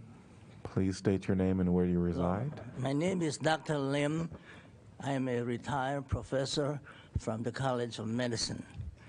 I have retired for 15 years already, and I found out that the best way to keep me in shape is to go swimming.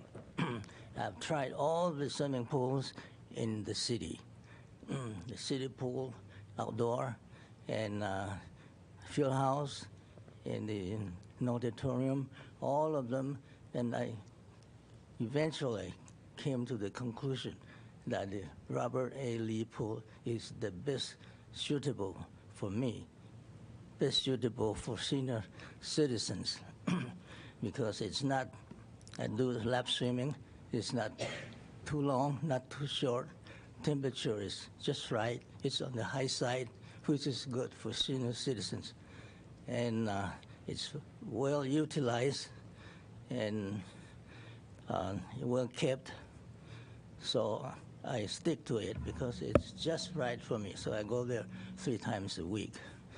I hope you will maintain it. It's worth spending the money and effort and time to keep it updated so that it will be useful for the next, at least next 50 years, as the senior citizens are increasing in number everywhere, including Iowa City.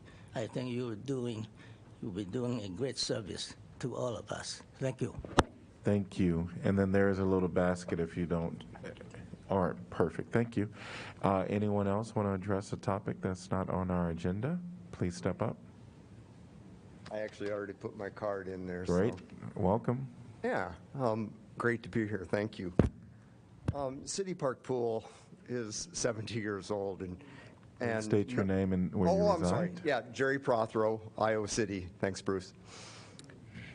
So City Park Pool is 70 years old, and there's just no argument that it needs to be replaced. So I get that. That said, the current pool configuration has served this community amazingly well, past and present. I'm just in awe, really, of the city planners back in 1940-ish that thought of and passed and built that pool. 9 lanes of 50-meter long course, wide, shallow side wings, a diving well that at the same time can accommodate 25-yard lap swimming. Basically, it's a multi-use, flexible configuration. And you know, still today when I walk into City Park Pool on a sunny day, it really just brings a smile to my face. So I guess really a big thank you to Iowa City citizens in 1940 that thought of that and did that pool. In recent years, the number of hours that are available to outdoor lap swimming have been increased, and a big thank you to Parks and Rec for that. Added some morning hour lap swim hours, extended the noon hours a little bit. That's super. There is a thriving and expanding swimming community in Iowa City, and a lot of those folks have come to love and depend on City Park Pool for that swimming activity. One of the frequent conversations on the pool deck this summer has been, so how are we going to do this in 3 lanes? And we're just puzzled, really puzzled by that. So a few words about expanded lap playing hours. I read the packet, and it said that there's going to be more lap swim hours at the new design, and I will challenge that.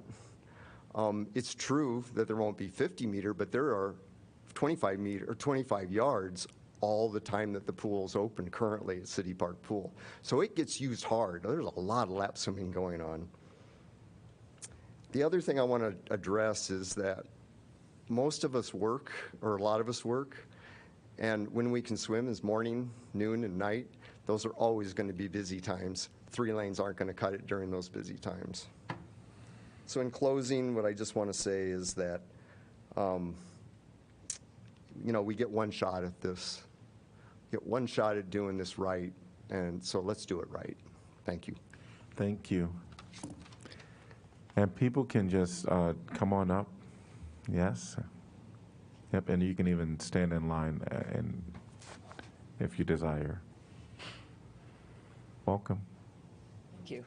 My name's Ann Stapleton from Iowa City. I'd like to follow up with a few of the City Park Pool comments.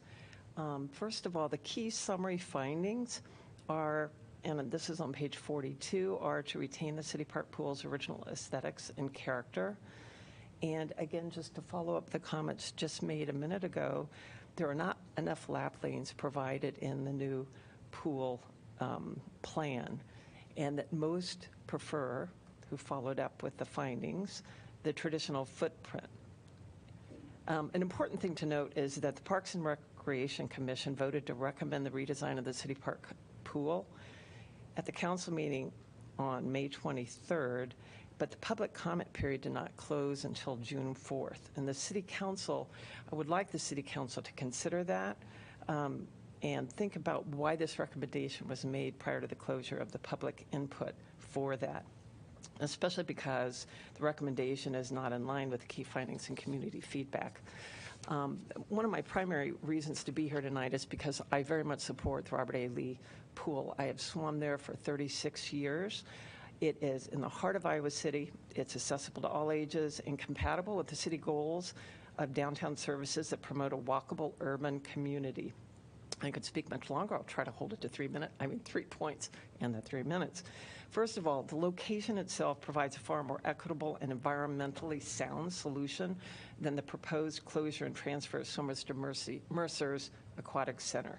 Transportation to and parking at RAL is easily accessible, and the downtown location doesn't require bus transfer. Second, proposed renovations are estimated at about half the cost of the renovations at Mercer Aquatic Center, and the Robert A. Lee Pool already provides what people want and currently use: a warm water facility for activities from toddler play and swim lessons to physical therapy and all sorts of healthy life skills. To follow up the comment about data, I've been keeping track every day I've swum the spring since they cut down hours and I heard only 1 or 2 people are there. That is not true. Yesterday when I swam, there were 19 people in the pool. The aquaticize, there were lap swimmers, there were people in the deep end, and there were people lap walking in the water. Third, the closure of REL would affect all aquatics users in Iowa City by limiting opportunities and leading to potential overcrowding at Mercer.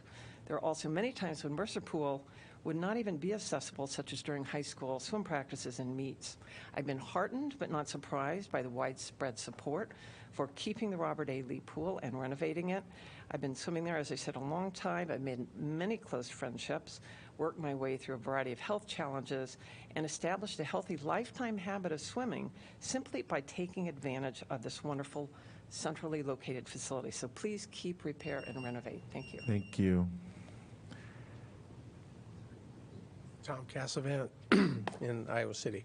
Welcome. So there's a lot of my friends here, and I think that, one of the goals of Parks and Rec, is obviously people, fitness of people in the community, but I also think it's building community.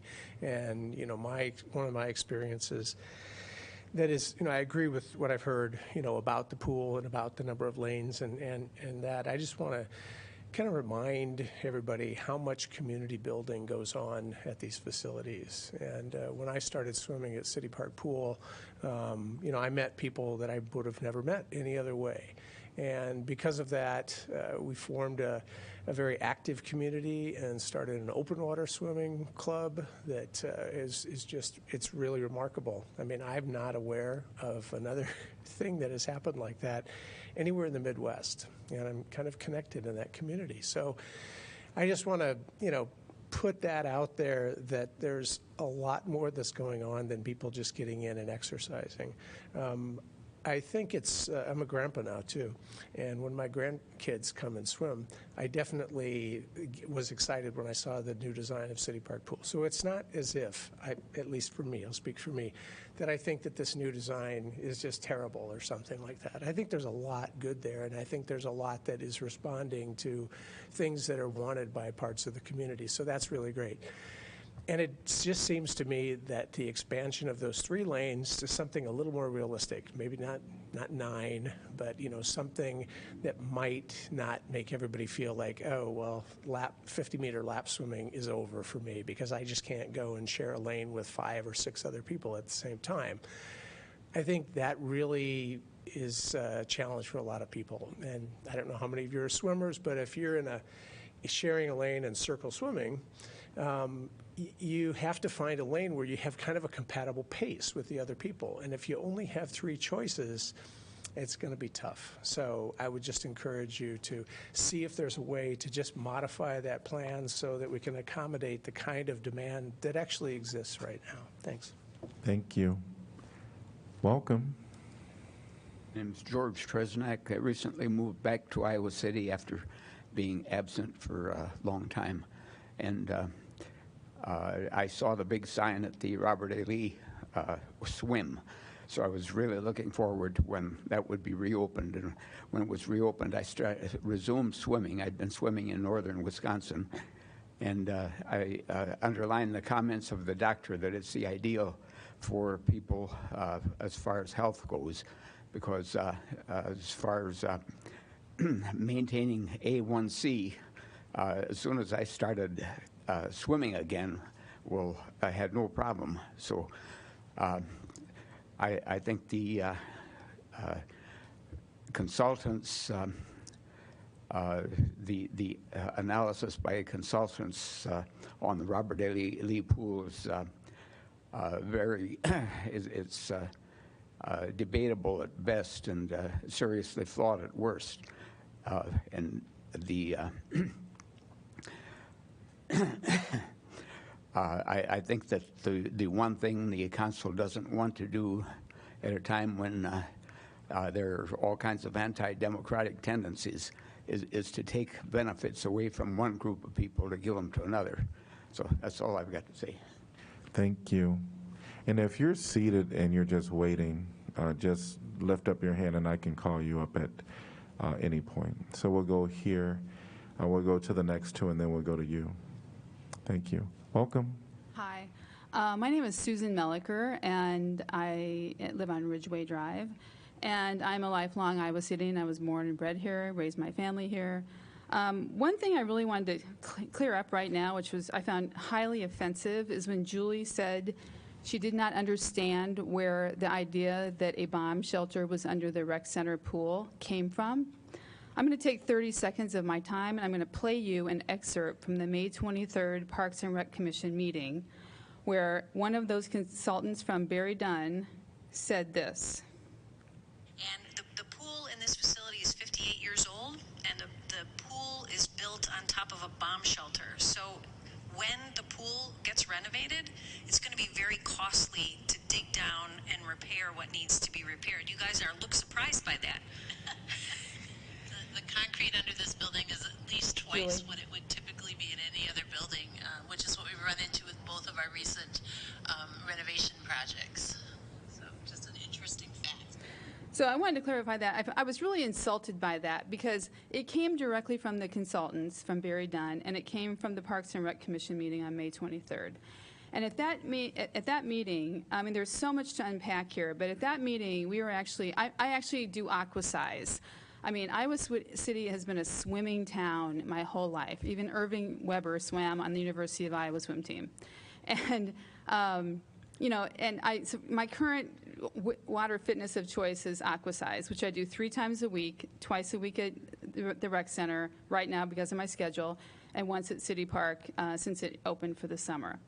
And there are, at the Parks and Rec meeting in May, we were referred to, the Aquasizers in the room, the squeaky wheels, okay? And in this survey tonight, we were referred to the special interests, but never were we mentioned in the numbers at the rec center. It was only lap swimmers that Julie referred to. But on every Monday and Wednesday at the rec center pool, from 8:15 to 9, there are at least 12 to 15 Aquasizers, in addition to probably 4 or 5 swimmers. And what I've been frustrated with for the last year, and with the Parks and Rec Aquatics program in general, is just their lack of management. The front desk asks absolutely no one why they're there. Nobody scans in a pass. Nobody counts anyone in the pool. So the data that you're being presented with is highly suspect. And to be stand here and be told that she doesn't know where this information came about the bomb shelter, it came directly from that meeting. And so there's a lot of wool being pulled over the eyes here that I really think we need to dive into, and that's where I'll stop now. Thank you. Thank you. Welcome. Hi, I'm Linda Merlino. I'm from Iowa City, and I have been swimming at both City Park, Mercer, and the Downtown Rec Center since 1982. And all 3 parks are a gem. Last summer, there was a couple visiting from the San Francisco area, and they were just blown away at how nice the City Park pool was. The design of it, the amenities for it. They're great pools, and to reduce those lap lanes down to 3 is just not even bearable. And as other people have pointed out, you can't swim with that many people in 3 lanes. It's just ridiculous. And the downtown pool, Mercer was just closed for how many months? 6 months? And the downtown pool was the other alternative. And you can't tell me that, as other people pointed out, that the Mercer Park pool, being the only pool in town, won't be available all the time. So I think the downtown pool, for proximity to people that can't walk or drive to Mercer, is really a disservice to the people of this city. Thank you. Thank you. Before you come, I'm going to allow this individual to come forth.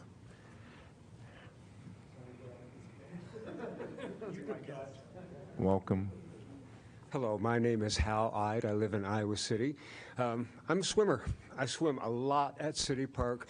I swim at Mercer on the weekends. During the academic year, I swim at the university in the early mornings. My observation from those swims in the early mornings, there you can swim either a 25-yard configuration or a 50-meter configuration. 50 meters Tuesday, Thursday, Saturday, Sunday, 25 yards Monday, Wednesday, Friday. There are always more people at the 25-yard. I prefer the 50 by far. There is a population here who needs that 25-yard distance.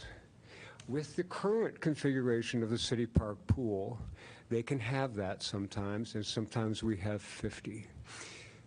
The other thing two more things I would like to say. You're all aware that we're going to lose the Fieldhouse pool as well, at least in the university's 10-year plan. So if we lose the Fieldhouse and Robert A. Lee, that's 2 lap swim spots down for our community, and that's a good chunk. The current shape of the City Park pool, in the shallow wings, if we put a 0 entry on one side and a lazy river on the other side of that shallow wing, keep the baby pool, keep the diapers separate, please. Then we have almost everything that is in that new plan. And we have a configuration that is flexible, would be usable for a swim meet if sometime in the next 70 years the city of Iowa City would like to have one of those. And I think it serves a broader part of the community. Thank you. Thank you. Welcome. Thank you. My name is Brad Gilchrist from Iowa City, And yes, I came to talk about City Park Pool as well. I'm hopeful that design can be come up with that will still allow 8 to 9 of the long course lanes, as well as accommodate the other needs that the city has found that would be good for the city and others. I've been a member of the Iowa City Eels Swim Club, the Masters team, since 1996, 97, and the group has often rented lanes at City Park Pool during the summer. Like this summer, we have 3 lanes, and so it concerns me what will happen if it's just cut down to 3 lanes. Then that means either we'll be there and others cut out, or we won't be there and others. So I'm concerned about that. And I would also say that when you cut it down to 3 lanes like that, it is possible to get a lot of people in 3 lanes, but you could have a slow, medium, fast, but that only works if you have an organized swim team that's like doing that. Then you can get a lot of people in doing it. But most often it's not people doing the same workout. You can have 3 or 4, 5, 6 fast swimmers in the fast lane, but they could all be doing something different. One could just be wanting to kick 200 yards and slow up everyone else and cause a back jam, and it just doesn't work well if it's not an organized swim group when you cut it down to 3 lanes. And I also think that if it is cut down to 3 lanes, that I think the swimmers, the patrons will go away. I don't think you will get people swimming because they won't want to try. It makes people anxious when they have to jump in and try and yeah, sure, there could be a learning curve there, but my experience is that it doesn't work at other pools when people have to share just coming in cold. And as far as Robert A. Lee, I think that it too is just a great pool. The location of it downtown for people to access that live downtown or nearby, and also it also accommodates with the water temperature, the warmer temperature that I think is important also for the people that do the water exercises, water aerobics, and even people that swim laps as well. So I just hope you'll consider those things as well. So thank you. Thank you. Welcome. Thanks for the opportunity to speak, y'all. My name is Dan Katalinich, and I'm a lifelong swimmer, including for the Iowa Hawkeyes, but I'm not really here about my athleticism or my lap swimming. I'm really worried about the bigger picture of when we are endeavoring to create a viable, livable downtown area that we would take a nexus of urban vitality like Robert A. Lee Pool and move it to somewhere else where not as many people are going to have access. And it's affordable. It's very accessible. I ride my bike, and I know a lot of people ride their bike to Robert A. Lee because of the central location, and that's something that we would be losing out on, and I think that would be a real shame. We need to repair it. It's a salvageable facility, and I support Robert A. Lee 100%. I call it the tub. Some people find it's too warm, but hey, in the winter, it's really nice. So save the tub. Second, City Park Pool is a gem, and we should not change the layout of the main pool. My wife and I were there last Saturday. There were people using the diving boards. There were people using lap lanes. There were people playing catch. There were families doing their own swim lessons. There were kids playing games, and we need to have that kind of joy and that creativity in that big water space is what that pool is all about. And I think the locker rooms are too big. They're outdated. If you've ever been in the locker rooms, you might notice there's very few other people in the locker rooms. There's a lot of space there that could be utilized. I think we really need a zero entry because that is a very, very important modality for getting infants and toddlers used to the water, enjoying the water, and then being safe in the water. And that's a huge consideration for everybody, and that goes way beyond the lap swimmers and the athletes. So I think there's an adequate opportunity to just change the little pool and the locker room facilities at City Park and maintain that beautiful main swimming pool footprint just as it is, because people love it. And someone else mentioned that visitors come to town and you take them there, and just with the park, the oak trees, and the water, it's an amazing facility. I've been to a lot of pools in this country and other countries, and that is right up there with the best. But keep it free, keep it spontaneous, and keep it open, and stop trying to prescribe behavior with setting up all these little bells and whistles. So thanks for your time. Thank you. If you're online, please raise your hand if you would like to make comments during this time. And in the audience, if you would like to add something new, we'll certainly have you two come forth. But if you want to add anything new when it refers to the Parks and Rec, please come up. Otherwise, any other item that is not on our agenda, we welcome people to the podium. Welcome. My name is Mark Cannon. I live in Iowa City. And I guess I'm in favor of saving RAL Pool. I guess a question I just posed to us all is there a purpose to be served by public recreation that might be different than private recreation or even the university? I heard some suggestion that we consider partnering with the university, and my thoughts on that would be that about 5 years ago, there was a lot of talk in the pool community, and this was actually city staff, saying that they were attempting to make this into a facility very friendly for arthritis. So I think it was some Arthritis Foundation mandates. And it was wonderful. You know, the water was inconsistently warm because of the needed repairs, but there was no other facility you can go to in Iowa City where the water was warm enough that people who have arthritis or, you know, aging could feel comfortable. So the idea of partnering with the university, I would just encourage people to go and dip their foot in R.A. Lee, and then go down and dip your foot at the University Rec Center. First of all, it's a totally different experience. R.A. Lee has a lot of light coming in. The water is warm. The university, when I take my grandchildren down there, I have to sit on the side.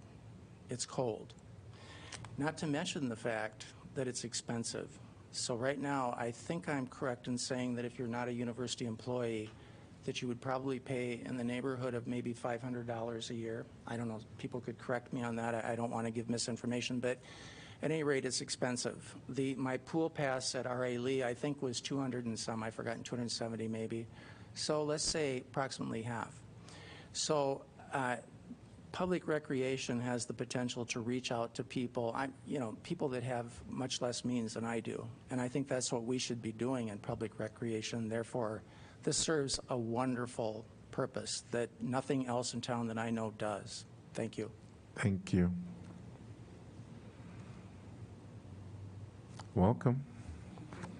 I'm Margie Caruth from Iowa City, and I have been participating in Aquasize about 5 times a week since 2015. It has helped keep me physically and mentally fit. I'm here to support keeping Robert A. Lee open. The proposal to close Robert A. Lee is a classic shrink, shift, and shaft scenario. Shrinking the current hours has led to some decreased usage at Robert A. Lee, not because swimmers don't want that pool, but because the proposal and the interim solution is to go to Mercer. But Mercer is not a suitable substitute. It's cold, there are fewer lanes, the deep water end is limited because swim teams and school use and meets. There are other problems shifting to Mercer. It's inconvenient transportation for many. It's not compatible with downtown and university employees who use the pool at lunch and after work. This shift and shrinking means that many Iowa City Robert A. Lee users are getting the shaft. Historical aquasizers who use the pool for evening and afternoon classes are not able to use Mercer. as conveniently. Some UI and downtown employees are also impacted by this. There's a demographic of older women who really benefit from deep water aquasize at warmer Robert A. Lee Pool. Businesses say it's easier to retain customers than recruit new ones. In summary, I support keeping the Robert A. Lee Pool open with expanded hours. Shifting to Mercer does not solve the Robert A. Lee problems, and instead it presents more problems. Thank you.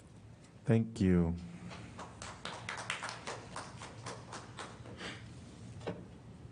Welcome. I'm Linda Cannon, and I'm not a great swimmer, but I must say that I go to Robert Lee Pool almost every day for exercise, and I love it. And we have very good people who give us exercises we could do, and I just love it. For 30 years I've been doing that, and it's really very important for me at Robert Lee. However, in this area, we should not look at closing a pool because the population of Iowa City is so great now. When Robert E. Lee was built, when I first came to Iowa City in 1962, it was there already. And the park pool was there. However, now the population has gone from about 10,000 to close to 100,000, and we have no indoor pool that we can really say this is put the city on the map. And I think rather than close Robert Lee, I think you should improve it and then pass on to get another pool, or at least another pool for Iowa City, because here we have many, many people who use them and enjoy them, and it would be a great improvement in this community. Thank you. Thank you. Welcome. Good evening. Good evening. My name is Judy Hermson, and I have been a regular patron of all 3 swimming pools for decades. I live in Iowa City. I lap swim at City Park. I absolutely love it, as do other people here, and I won't address a lot of what has already been said about the pool because they've said it well. But one concern I have is that currently, for children to go into the plunge pool, in other words, go off the boards and get into the deepest water, they're given a swim test. I don't see in this configuration where that would happen, that they could give a swim test. And I also, because it's just lap swimming and plunge pool that may be a little deeper, I don't see the opportunity for children to actually swim once they learn how to. In other words, how to get into water that is deeper and test their ability to swim. And then just a couple things about Robert A. Lee, I'm sorry. One of the stated goals for this plan was that the pools be accessible. And Robert E. Lee, of course, is centrally located. For a lot of people who either don't have access to transportation or they choose to use environmentally friendly means of getting somewhere, to get to Robert A. Lee, they have to take a bus. They take a bus downtown, and then they're here. And if Robert A. Lee is gone and they want to get to Mercer, they have to take a bus downtown, grab another bus to get whatever goes closest to Mercer. I don't know what that is, before they can get to their goal of swimming.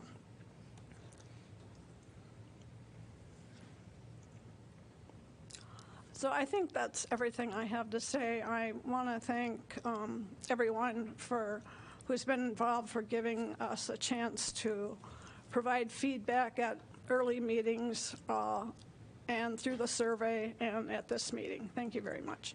Thank you. Welcome. Hi, my name is Mandy Kowal, and I just want to give my perspective because I have a unique perspective. I actually used to coach at the university for 18 years, and during that time I became a triathlete and started using the city pools on a regular basis. Got to know people at Eels, got to just, basically swim at all times of the day. And during this time, and after I left the U, I started a youth development swim program in the city. And I'm able to see I'm either there at 6 in the morning or noon or 11 or 4. And I've had a lot of just watching and observing people using the facility. And I've always said in this community, if you are not active, it's your own fault because there's a lot of opportunity. And what I love about this community is seeing young and people that are more mature and people that have arthritis and people that are super good athletes, this whole breadth of individuals using the facilities. I'm a little jaded when it comes to giving my opinion because I feel like sometimes at the U I've given my opinion and it doesn't seem to matter. But I felt like it was really important to get that perspective of just seeing, I understand and I appreciate the vision to make things better. I get that and I love that. We got to keep things growing. We got to make this community even more attractive than it already is. But one of the things that I'm concerned about with the program is those people that use Robert A. Lee, okay? And I know people are concerned about the warm water. I know they're going to add a warm water element there. But one of the things I think about is 9 months we have one pool. Or, with different factions, I get that. I'm not that blind. But I'm also the City High boys and girls swim coach now. So I've seen that and have camps over there. And so I've seen a lot of different factions. And so I ask you to just think about, and I haven't been at every meeting, so I apologize if you've addressed this already. But just closing it, I heard through the grapevine that, the innards of Robert A. Lee are kind of falling apart. And I'm not sure what that is. And I understand it can cost a lot of money. I love the fact that things are affordable for a lot of people in the community. But to think about having one facility for 9 months, we're not in Florida, and I want to make things better, and I also want to make things accessible. Change can be hard for a lot of people, but that's something I think we really need to think about is what's going to happen. What are the actual numbers when we go down to 9 months? What kind of usage do we have? So that's just my thought. Thank you. Thank you. And if anyone is wanting to come up, if you have new information about the Parks and Recs, please come up. And if you're wanting to talk about anything that is not on our regular agenda, we invite you up as well. Welcome. My name is Mary Hofer. I live in Iowa City. And what I want to say is that swimming has changed my life. It is a form of exercise that's accessible to so many different kinds of people. And it's really unique in that way. And it's unique in the way that it brings people together. I think other people have mentioned that. You're all there in the same building. But I don't think we all want to be in the same building in the same lane. So somehow we have to avoid reducing the number of lanes that are available for people to swim in this community. This is what makes us who we are. And we're a good, strong, healthy community, and I want to preserve the space. Thank you. Thank you. And so I'm going to add 30 seconds. Actually, you can only address council once. Sorry about that. Would anyone else like to make any comments? Seeing no one else. Thank you all for being here. Really appreciate you all coming to voice your thoughts with council. All right, we're going to move on to item number 9, which is planning and zoning matters. And we'll give a little time for the great exodus.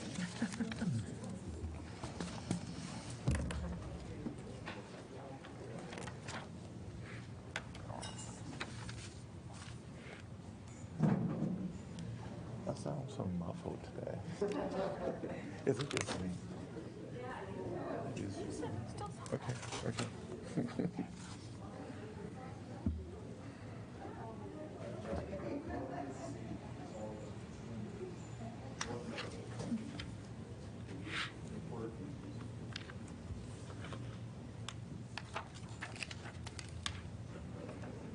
Nine A, rezoning south of Lehman Avenue and west of Sycamore Greenway. Ordinance conditionally rezoning approximately 4.7 acres of property located south of Lehman Avenue and west of the Sycamore Greenway from interim development, multifamily residential to North Neighborhood Public. This is the second consideration. Could I get a motion for second consideration, please? So moved, Thomas. Second, Taylor. Anyone from the public like to address this topic? Seeing no one, council discussion. Roll call, please. Weiner, Yes. Alter, Yes. Burgess, Yes. Harmson, Taylor, Yes. Teague, Yes. Thomas. Yes. Motion passes 6-0 with Harmson absent. Item number 9B is zoning code amendment, various minor code changes. Ordinance amendment Title 14, zoning code Title 15, subdivision code and Title 18, site plan review of the Iowa City Code to clarify requirements and ensure compliance with changes to state law. This is second consideration and staff has requested expedited action. I move that the rule requiring that ordinances must be considered and voted on for passage at 2 council meetings prior to the meeting at which it is to be finally passed be suspended, that the second consideration and vote be waived, and that the ordinance be voted on for final passage at this time. Second, Taylor. Moved by Weiner, seconded by Taylor. Anyone from the public like to discuss this topic? Seeing no one, council discussion. Roll call, please. Alter, Yes. Burgess, Yes. Harmson, Taylor, Yes. Teague, Yes. Thomas, Yes. Weiner. Yes. Motion passes 6-0 with Harmson absent. Could I get a motion to pass and adopt? So moved, Weiner. Second, Taylor. Council discussion.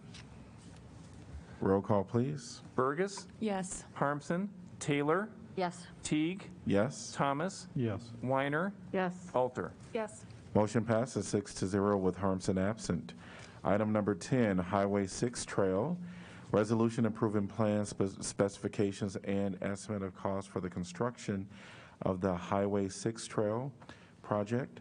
Establishing amount of bid security to accompany each bid. Directing city clerk to post notice to bidders and fixing time and place for receipt of bids. I'm going to open up the public hearing. All right, and welcome. We're going to start with staff. Joe Welter, Senior Engineer in the Engineering Division. Thank you for everyone's time tonight. So we are proposing a approximately 8/10 of a mile trail segment from Fair Meadows Boulevard to Hines Road along the south right-of-way of Highway 6. So if you're familiar with Procter & Gamble would be on the far left end, and you can see some of the major places that we would be going by on the south end there, the Corridors, Creekside Market, Bon Air, and the main gate condominiums. So the impetus of this project comes out of the 2017 Bicycle Master Plan. It's a priority for bicycle and pedestrian connectivity on the southeast side of Iowa City. It's a priority infill section, and it addresses a gap in the city's side path network due to the high speeds and volume of vehicular traffic on Highway 6. So this particular SNP is out of the planning document. It's entitled Bicycle Network Gaps. And the highlighted area there in red is where our current project is. So all the brown areas are priority gaps to be filled. So this addresses a big piece of that connectivity. As I said, it's approximately 0.8 of a mile of 10-foot wide multi-use paved trail. We'll be doing a lot of storm sewer improvements. It's relatively flat through that area. We'll be adding some storm sewers in and connecting that to existing conveyance. There'll be improved signalization at the intersections, and we'll have a lot of connections to sidewalk and transit that are in that area, bus stops. There'll be a connection to the new bus stop that's at the corridors, as well as the area there on Lakeside and Frontage Road. And then finally, at the end of completion, we'll be doing reseeding that corridor. The estimated construction costs are $660,000. This is a TAP funding agreement through the Iowa Department of Transportation. The agreement was executed in February 2021. Council just recently looked at an amendment to that and approved that, which didn't have to do with the funding, but had to do with some of the language in that agreement. It was roughly envisioned as an 80-20 split, and due to many things that we've encountered with COVID, the city will be needing to cover a little bit more than the 20%. Schedule, so we're looking at the DOT bid opening next month, which is July 19th, with an award on August 2nd, a late start date in mid-September. We're looking at 81 working days. We're doing this as a working day contract and starting it in the fall because it allows the contractor to have free winter work between the fall 22 and spring 23. This often gets us better bids, allows the contractor to do work outside of those normal times. And with the amount of utility work that we're doing with storm sewers and other things, it'll give them a lot of time to do that work. We're hoping for better bids that way. With the working days, we don't know a definitive completion date. It really depends on weather and what those working days work out to, but likely it'll be the end of the spring seeding window, somewhere in May 2023 and spring 2023. Snyder and Associates did the design on this and did an excellent job, so we're happy with their design and what they've done so far. My contact information is up there. Any questions for me? So I haven't heard the term free winter work before. That sort of means they work when they can during the winter? Yes, exactly. So it's a working day contract. So once the work is suspended for the winter season, but you will often get periods of time maybe that maybe the temperatures raise or there's favorable conditions. So we generally don't do permanent paving past November 15th, which is the DOT cutoff as well. But we've seen good weather in late November and early December, and so it gives them an opportunity to do things. We might not be doing permanent paving at that time. We might not be paving the trail, but they could be doing other work that gets them ready to pave in the spring and be ready to do that. And so it's often a means to get a little more flexibility for the contractor, which often then can maybe attract more bidders or get better overall bids. Yep. Thank you. All right, thank you. Anyone from the public like to address this topic? If so, please step to the podium. Seeing no one, I'm going to close the public hearing. Can I get a motion to approve, please? So moved, Alter. Second, Burgess. Council discussion? It's a very nice little project. Seems to address a whole range of issues along the course of the trail, and thanks for the presentation. And while I know this is part of the bicycle master plan, it's just going to do such a world of good for that side of town in the same way that Highway 1 also has that extended not shoulder, but trail for all sorts of uses. And I just know that it's going to be really, really welcome on this side of town for a multitude of reasons. Roll call, please. Harmson, Taylor, Yes. Teague, Yes. Thomas, Yes. Weiner, Yes. Alter, Yes. Burgess. Yes. Motion passes 6-0 with Harmson absent. Item number 11 is sale of Lot 3 in Industrial Campus. Resolution authorizing conveyance of Lot 3 and a portion of Outlet B in Iowa City Industrial Campus, Iowa to Interstate Railroad LLC. I'm going to open the public hearing and welcome Wendy Ford. Good evening, Council. I'm Wendy Ford, Economic Development Coordinator and Public Art Coordinator, but today I'm here for an economic development reason. The item before you now is about the sale of a city-owned industrial lot in southeast Iowa City. City staff has negotiated a purchase agreement contingent on council approval, of course, for the sale of Lot 3, which is approximately 24.7 acres, and the east 50 feet of Outlot B to Iowa Interstate Railroad for $1.5 million. And I've got a map up here showing Lot 3 in the yellow with Lot B next to it to the northwest. And only a slim portion that goes along the curve there, the railroad right-of-way, would be included in this purchase. The lot is adjacent to the main tracks and connecting rail spur that the city installed in the years after it was purchased.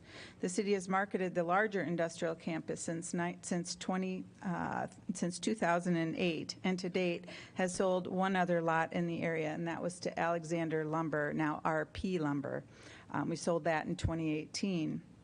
Iowa Interstate is interested in this lot because of the adjacency of the spur to the main line and the available property that we have. They plan to build a transload facility that will facilitate the transfer of goods and commodities between modes of transportation, primarily between trucks and trains. So if it comes in by train, it might go out by truck. If it comes in by truck, it might go out by train. The State Department of Transportation did a study in 2016 that highlighted the demand for more transloading facilities, which support Iowa businesses, save fuel, and can optimize travel routes. Staff believes the transloading facility represents a key investment in our industrial sector that will also support existing local businesses as well as attract new industry. So we recommend that this sale go through. Thank you. Any questions for Wendy? Thanks. All right. Anyone from the public like to address this topic? Welcome. Good evening. Tom Banta on behalf of Iowa City Area Development Group. And we just want to we are here to offer support for this. We agree with the city staff's recommendation and believe this will help us to promote and market not only the additional lots in that space, but generally the region to industrial partners, both and as well as agricultural companies. Great, thank you. Anyone else like to address this topic? Seeing no one, I'm going to close the public hearing. Could I get a motion to approve, please? So moved, Taylor. Second, Weiner. Council discussion? The city's had this parcel for sale for some time. I thought it was a long time, and then to see the date of 2008, that's quite a while, and we've been seeking a prospective buyer all that time and trying to find a good fit for it, and had a few nibbles on it.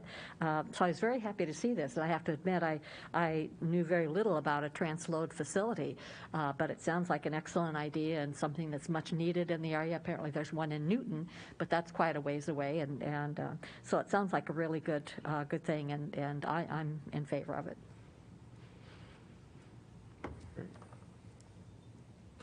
Roll call, please.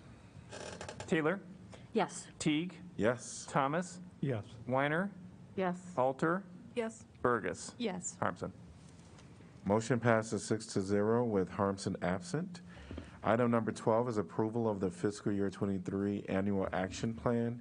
Resolution adopted Iowa City's fiscal year 23 annual action plan, which is a sub-part of Iowa City's 2021 through 2025 consolidated plan. Could I get a motion to approve, please? So moved, Thomas. Second, Alter. All right, and welcome, Erica. Hello, Erica Kubley with Neighborhood Services. The annual action plan outlines how we are going to spend CDBG and home funding in the upcoming fiscal year to meet the goals and priorities in City Steps 2025, which is our 5-year consolidated plan. This is the 3rd year of our 5-year plan.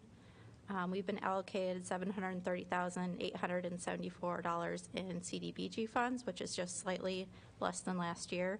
And we've also been allocated nearly $525,000 in home funds, which is an increase of about $30,000 from last year.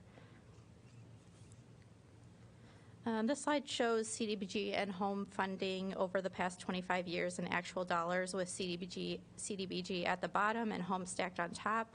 You can see we're receiving a similar amount of funding to what we received about 15 years ago. I also have a slide with the same information adjusted for inflation. It shows how our funding has decreased over the years. This is Exhibit B from our annual action plan, showing how we plan to spend our CDBG and home funds and how many people we will assist with these projects. So I'll kind of go through those. We can use up to 15% of our CDBG allocation for public services. We allocate this funding to our aid to agencies program along with general fund dollars. Public facility projects are part of the competitive funding process. Funds have been allocated to DVIP for construction of their new shelter and free medical clinic for some improvements on the lower level of their facility in Towncrest. Neighborhood and area benefits is typically a city project where we work with parks or public works to serve a low-income area. Housing rehab funding is a set-aside, and the program is administered by city staff. The competitive funding process also funded rental acquisition projects for Inside Out reentry and housing fellowship. As a certified CHODO or community housing development organization, the housing fellowship is also eligible for operational funding through home and a reserve project, which we fund outside of the competitive process. So you'll see both of those on here. We set aside $50,000 under economic development, which we use for technical assistance grants. And then we are able to use up to 20% of CDBG and 10% of home for administration, which goes towards staff costs. And this is our action plan timeline. We are just ending our 30-day public comment period today. To my knowledge, we haven't received any additional comments. HCDC recommended approval of the plan at their May 19th meeting. And we have 60 days to submit the annual action plan from when we got our allocation, which ends up being July 12th this year. It's a little late this year because we received our allocations a little late from HUD. And then our fiscal year begins on July 1st, 2021. We can begin projects once our action plan is approved. That's all I have. Great. Any questions? Yeah? Erica, can you tell me a little bit more about the Neighborhood Improvement Program? Have you identified a neighborhood and what that plan would be? I'm just curious. I don't believe we have a project identified for FY23, but in the past we've done a lot of parks projects, so it could be playground equipment. I believe we've done a lot of projects at Weatherby. We've done the trails, we've done the shelter. So if the park is located in a low-income area, we can use funds for that project. But that doesn't go through HCDC? No, it's a set-aside. Okay, thanks. We've also used those funds for additional accessibility improvements. We've done curb cut projects with those, but as Erica mentioned, you have to target those in low to moderate income census tract areas. So it's generally staff between neighborhood development services, parks, and public works that come together and identify the potential uses for those funds on an annual basis. All right, no other questions for you? All right, anyone from the public like to discuss this topic? Seeing no one. Council discussion? Roll call, please. Teague? Yes. Thomas? Yes. Weiner? Yes. Alter? Yes. Burgess? Yes. Harmson? Taylor? Yes. Motion passes 6-0 with Harmson absent. We are moving on to item number 13, which is fiscal year 23 aid to agencies. This is a resolution allocating human service aid to agencies funding for fiscal year 2023, July 1st, 2022 through June 30th, 2023. Could I get a motion to approve, please? So moved, Weiner. Second. Moved by Weiner, seconded by Burgess. Thank you. Arm wrestling over there. All right, and we're going to welcome Erica once again. All right, so this agenda item is approving awards for our FY23 aid to agencies allocation. We have allocated $705,433 to 18 legacy agencies. We're currently operating on a 2-year funding cycle, and this year is a carryover year, which means we didn't hold a competitive funding round, but instead have prorated awards for agencies who received funding last year based on the FY23 budget. This table shows the amount that each agency will receive in FY23, and it will be paid out in 4 even quarterly payments. Agencies are required to report quarterly on their accomplishments for this funding. In the upcoming year, we'll hold a competitive funding round for FY24 funding. And so the bulk of aid to agency funding goes to legacy agencies. However, up to 5% of the budget can go towards emerging agencies, which are typically newer or less established agencies, but anyone who is not a legacy is eligible to apply for emerging funds. Agencies can receive a minimum of $5,000 up to $15,000. This year we received 3 applications for FY23 projects from Houses into Homes, NAMI Johnson County, and Healthy Kids School-Based Clinics. HCDC recommended funding all 3 projects, which is within our 5% budget for emerging agencies. All right, any questions? Erica, do you have any idea why there were so few emerging applications? I'm not sure. It could be other funding sources available related to COVID, or we see agencies have a lot of staffing issues, so that might play a part as well. Okay, thank you. If I'm not wrong, also, we haven't, like, maximum since the emerging agencies designation was maybe 5, 6, 7. I mean, it was never even in double digits. Yeah, it's not really out of the ordinary to just have a handful of projects for this funding. Okay. Interesting, thank you. All right. Any other questions for Erica? Anyone from the public like to discuss this topic? Please state your name and where you reside, and there's also a sign-in right there. Okay. My name's Marguerite Oding. I'm a pediatrician. I live in Iowa City, and I'm the medical director for Healthy Kids Clinic. And just wanted to let you know we're really excited about the opportunity to be, hopefully, an emergent agency that gets funded. In addition to needing the money to serve more kids who are uninsured kids and kids from underserved groups, minority groups, and for the most part. The funding from the city we can use to leverage to get more support from the University of Iowa as well. They currently pay my salary while I work in the clinic. It's part of my actual job at the university is to serve this clinic. But in order to get any more time, they wanted to see the county and the city actually support this endeavor as well. So it's not only what you give us, but we can leverage that into more funding. So thank you. Thank you. Anyone else like to address this topic? Seeing no one, council discussion?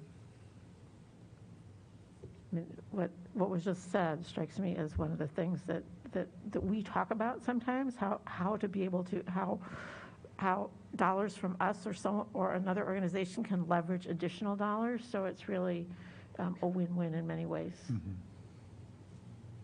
Yeah, it's really a good model and can be applied in so many different areas of what we do.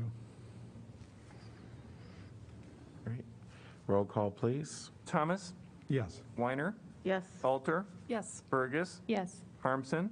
Taylor? Yes. Teague? Yes, motion passes 6-0 with Harmson absent. Item 14 is City Steps 2025, Amendment Number 2.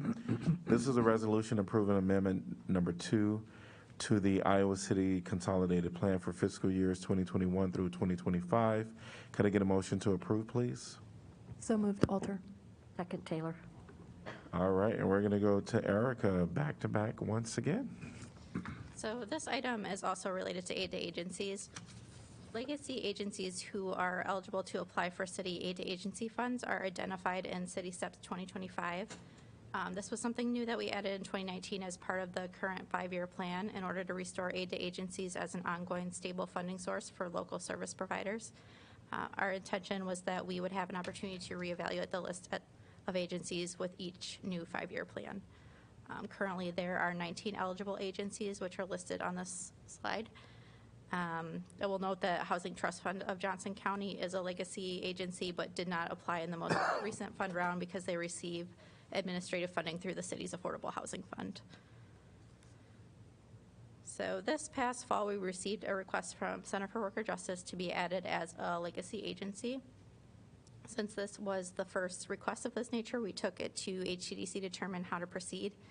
HCDC developed a process for reviewing applications outside of the 5-year City Steps planning process.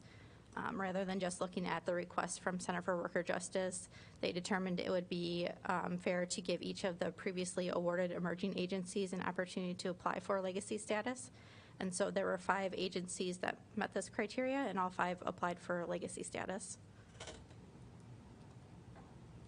At their January meeting, HCDC discussed the submissions and recommended that Center for Worker Justice, Dream City, and Houses into Home become eligible legacy agencies. 2 other agencies were not recommended for legacy status, Successful Living and Unlimited Abilities.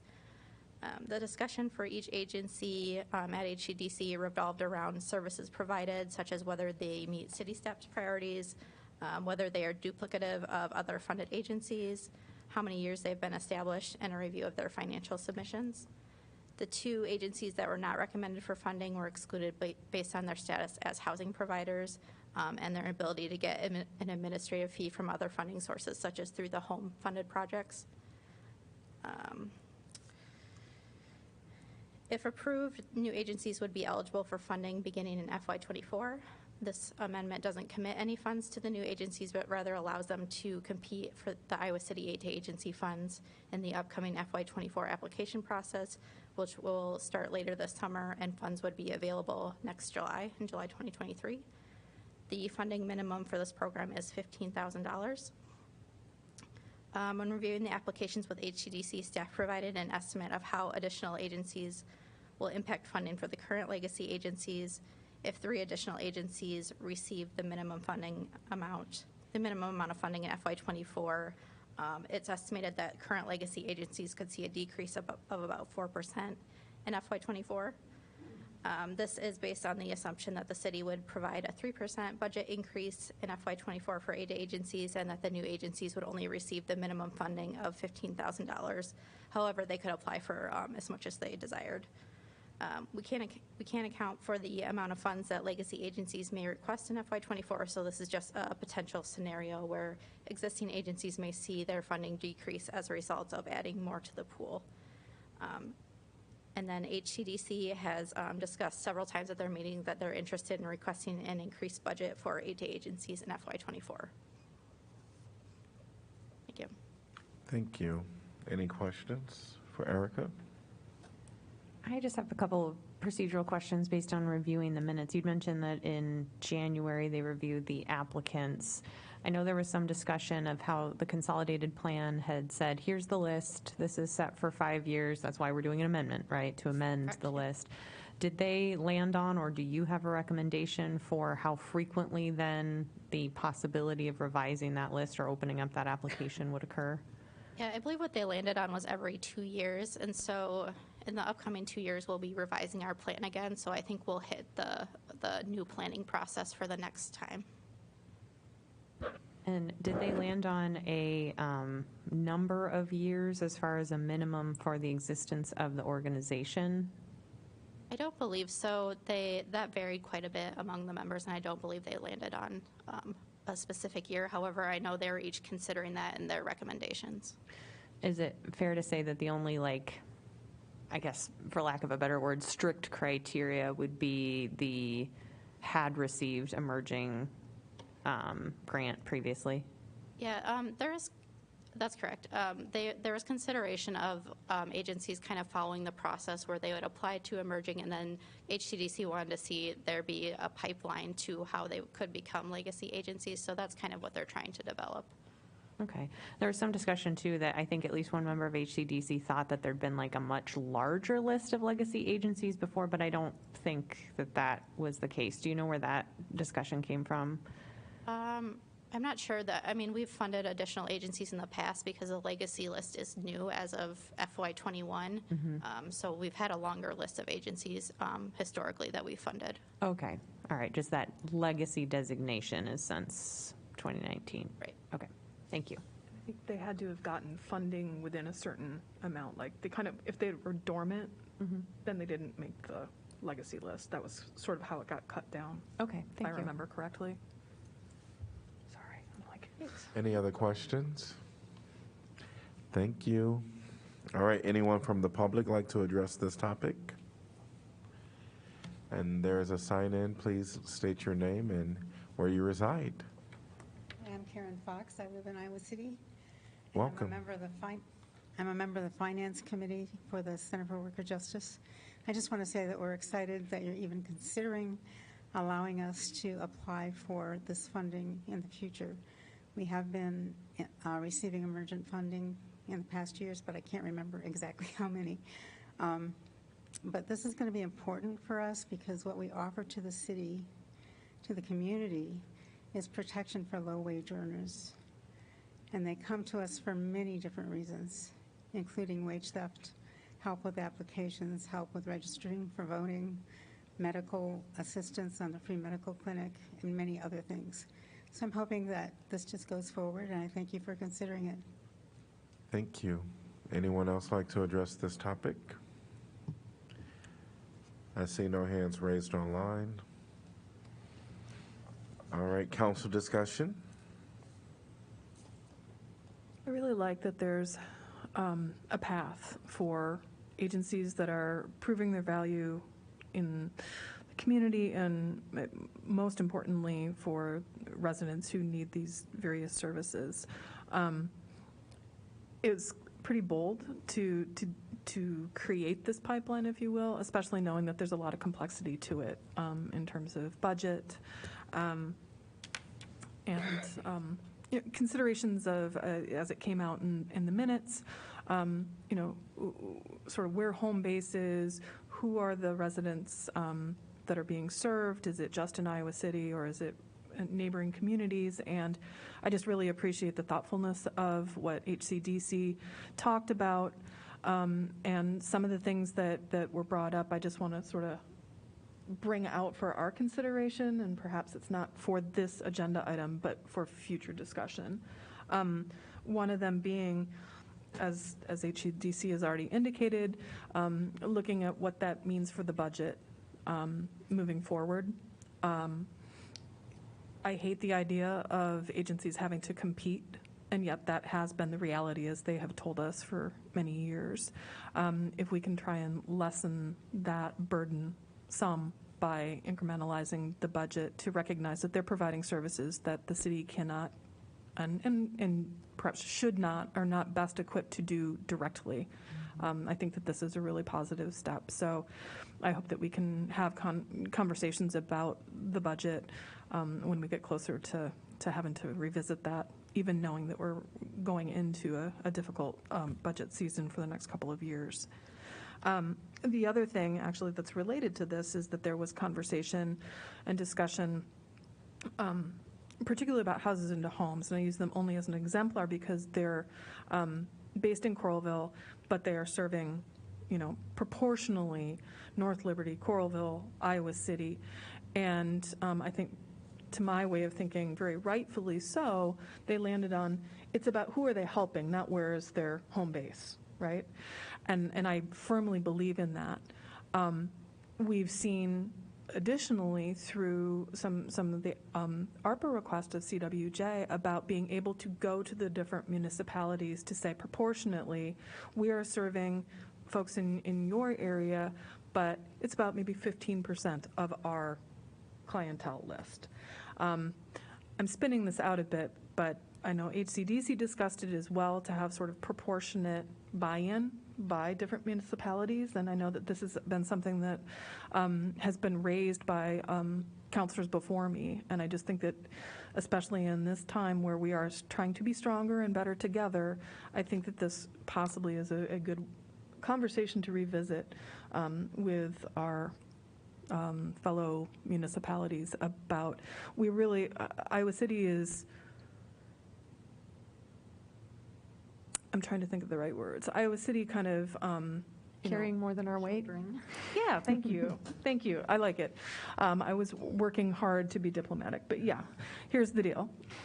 We're carrying a lot of budgetary considerations for what is truly, these are regional agencies. And so I think it would be good for us to revisit the conversation about getting North Liberty, Coralville, and other areas involved to help with this, because they're doing good work. These agencies are doing good work throughout many communities. Thank you for helping me streamline that. So those are the two things I wanted to bring up. Great.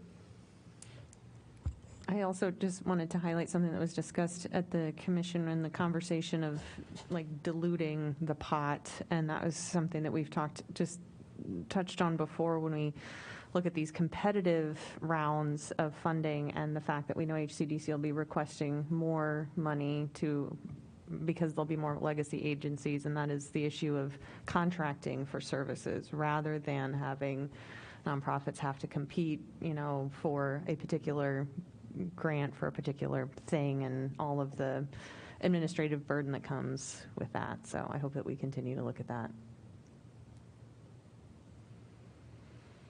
Any other comments?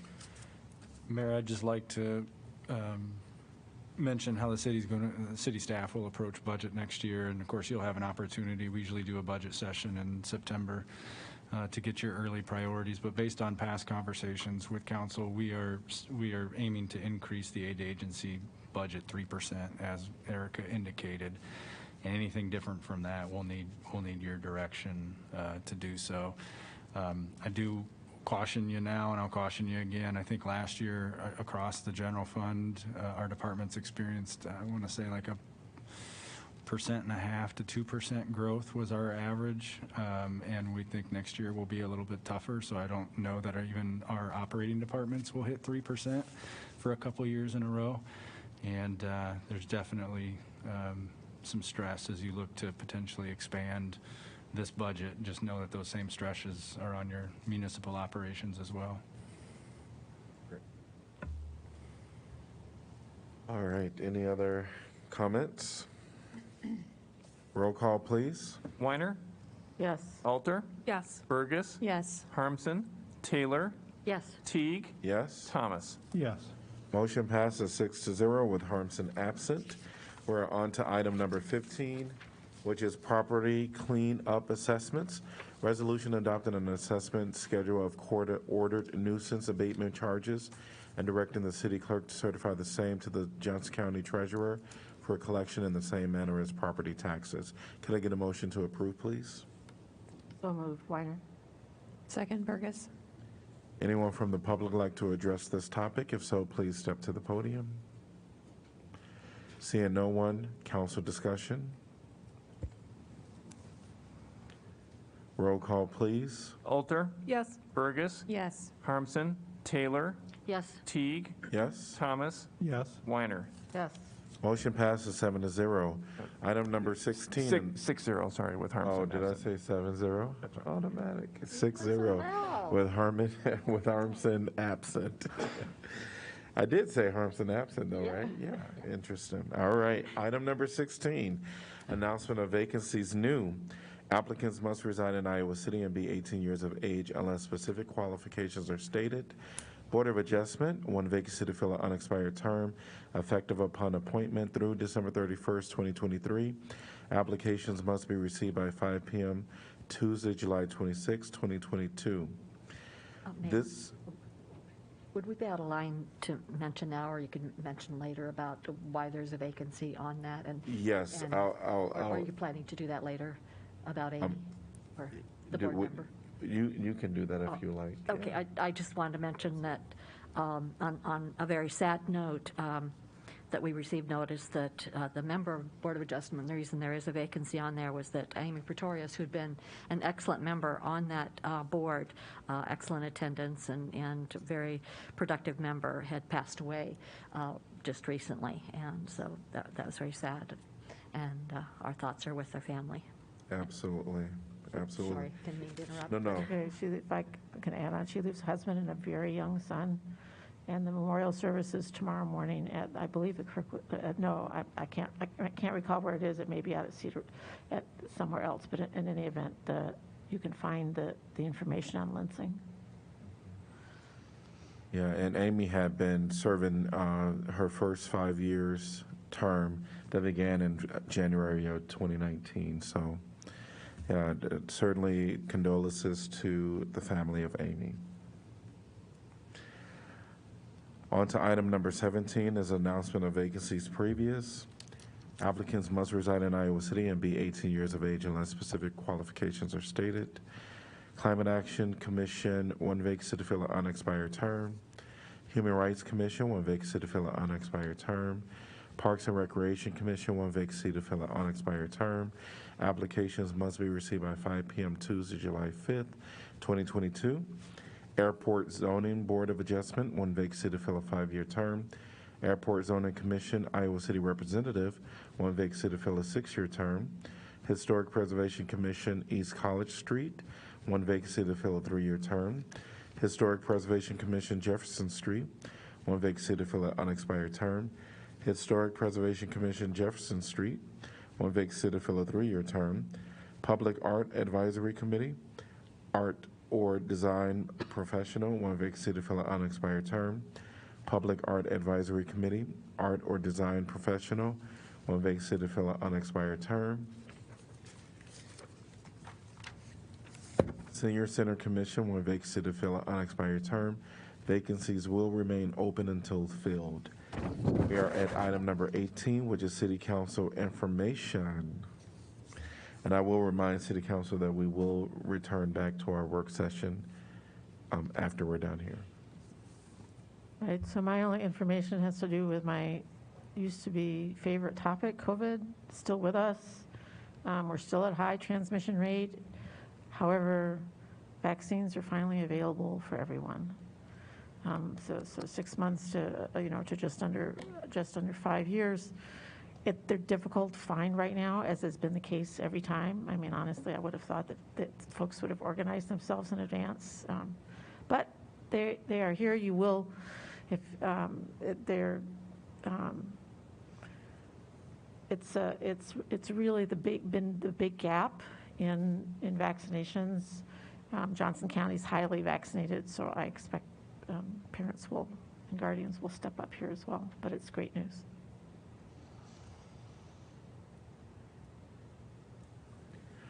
I wanted to say to everyone in the public and also to this council, thanks to everyone that was involved with the Juneteenth celebrations as well as Pride celebrations over the past week. It's been, it was awesome and amazing. And I'll tell you that where my gratitude comes is not only for the support and the love that was shown, but actually for the presence, people showing up. So I want to just express gratitude there. They were fabulous events. They really were. And thank you to our mayor for picking up trash past 10 p.m. after the Juneteenth celebration. You show up. Yes, and you too. Thank you. All right, we're going to move on to item number 19, reports on items from city staff. City Manager's Office. Nothing tonight. City Attorney. Nothing for me, thank you. City Clerk. All right, we're on to item number 20. Can I get an adjournment? Can I get a motion to adjourn? So moved. Second, Burgess. Moved by Teller, seconded by Burgess. All in favor say aye. Aye. Any opposed? We are adjourned back to our work session. All right. Where were we anyway? We are at information packets. So we're going to go with June 9th, information packet. I just wanted to call out IP3, which is that article that came out pretty recently. That was a compendium of different community solutions or ways that the communities could address gun violence. And just as takeaways, there's no single solution, and that whatever efforts there are, they have to be deliberate and coordinated among different, community groups, agencies, city, county, and they're multifaceted, right? It is about getting to root causes, and so I was very much thinking of John, what you talk about, with healthy neighborhoods, because one of the first suggestions was, in fact, to have public spaces and affordable housing, where people can feel safe, to allow for simply better quality of life. So, anyway. I spoke a lot during formal meetings, so I just want to put this before us so that we can start having these conversations in a meaningful and deliberate way. I know there is a county effort called the Gun Violence Intervention Program that is sort of just getting up on its legs, and I know there's a number of different entities that are involved, and they're taking their cues or certainly taking some lessons from what's going on productively in Cedar Rapids. But I would very much like for us to bring our chairs full and tuck right into that table and to talk about it so that we can figure out what's going to work for our communities as well. I think this was a great article, and I would also encourage, the city to get involved with the Johnson County. I'm not sure if we have a staff. Our police department's been involved from the beginning. Okay. I really do feel that we should have someone from council on there if there's still opportunity for us to jump on board. I could check with the county attorney. It's really the county attorney's office is leading that, so it'd be up to Janet and her staff. Okay. What I do know is that the Johnson County Board of Supervisors has allocated over $1 million. And so I just feel like there should be a representative that should be selected by the council if we do get that opportunity, one of us to be present. I would agree. When I went to the March for Our Lives up in Cedar Rapids, they have a similar program that's been running in Cedar Rapids for several years. The person who runs that program spoke very eloquently about how they got into the community and the progress it's made there. So I'm really happy to see it here. It needs to be, stood up, and I'm really happy I'm thrilled that Johnson County has funded it, and agree that it would be helpful to have someone participating if we can. One of the pieces that this article highlighted was about data collection. And I was just wondering, Jeff, with Dave Schwint no longer on our department, but also with the department being kind of staffing back up now, do we have someone in that role? What's the status of that? Officer Schwint was a full-time crime analyst while he was still a sworn police officer. After he retired, we hired him back on part-time as an hourly employee. So he's working maybe 10 to 15 hours a week or so. I'm just kind of guessing there. But to continue to pull the basic data together, and Chief Liston and his leadership team are evaluating what they want to do with that position, whether to keep it a sworn position. Obviously, Dave had some very unique skills and abilities when it came to data management. A lot of departments will civilianize that crime analyst position and target somebody with background in statistics and data collection. So they're evaluating those options. In the meantime, Officer Schwint's with us in a civilian capacity helping us. So I don't have an exact answer for you on when that decision may come and what that looks like, but we're still able to, pull the data that we need to inform this discussion. Great. Thank you. Any other comments from IP from June 9th? IP2, the legislative session report. Special thanks to Rachel and the Carney and Appleby lobbyist.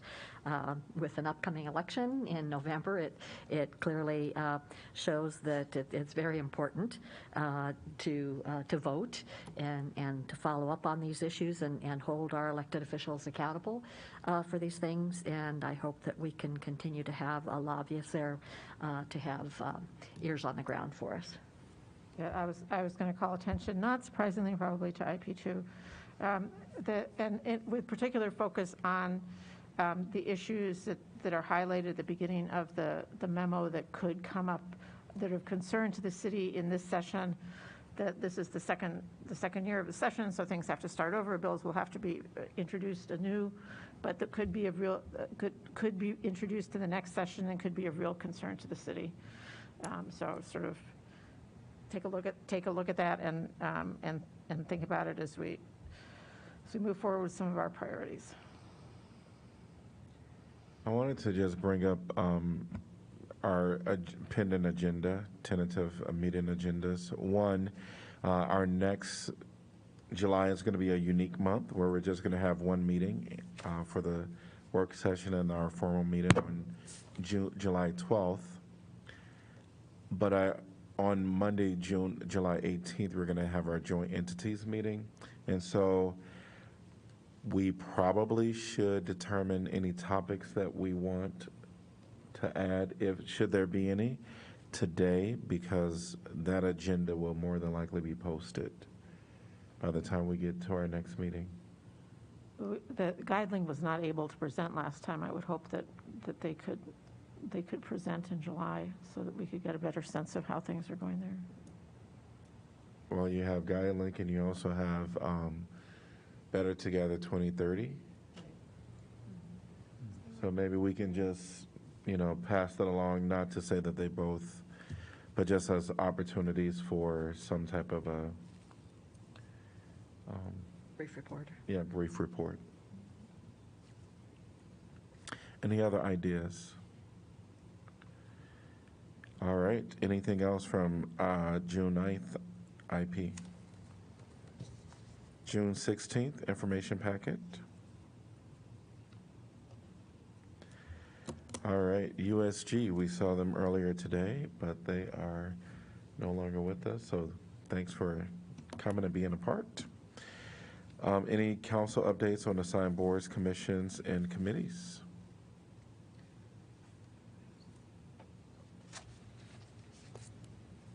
Hearing none?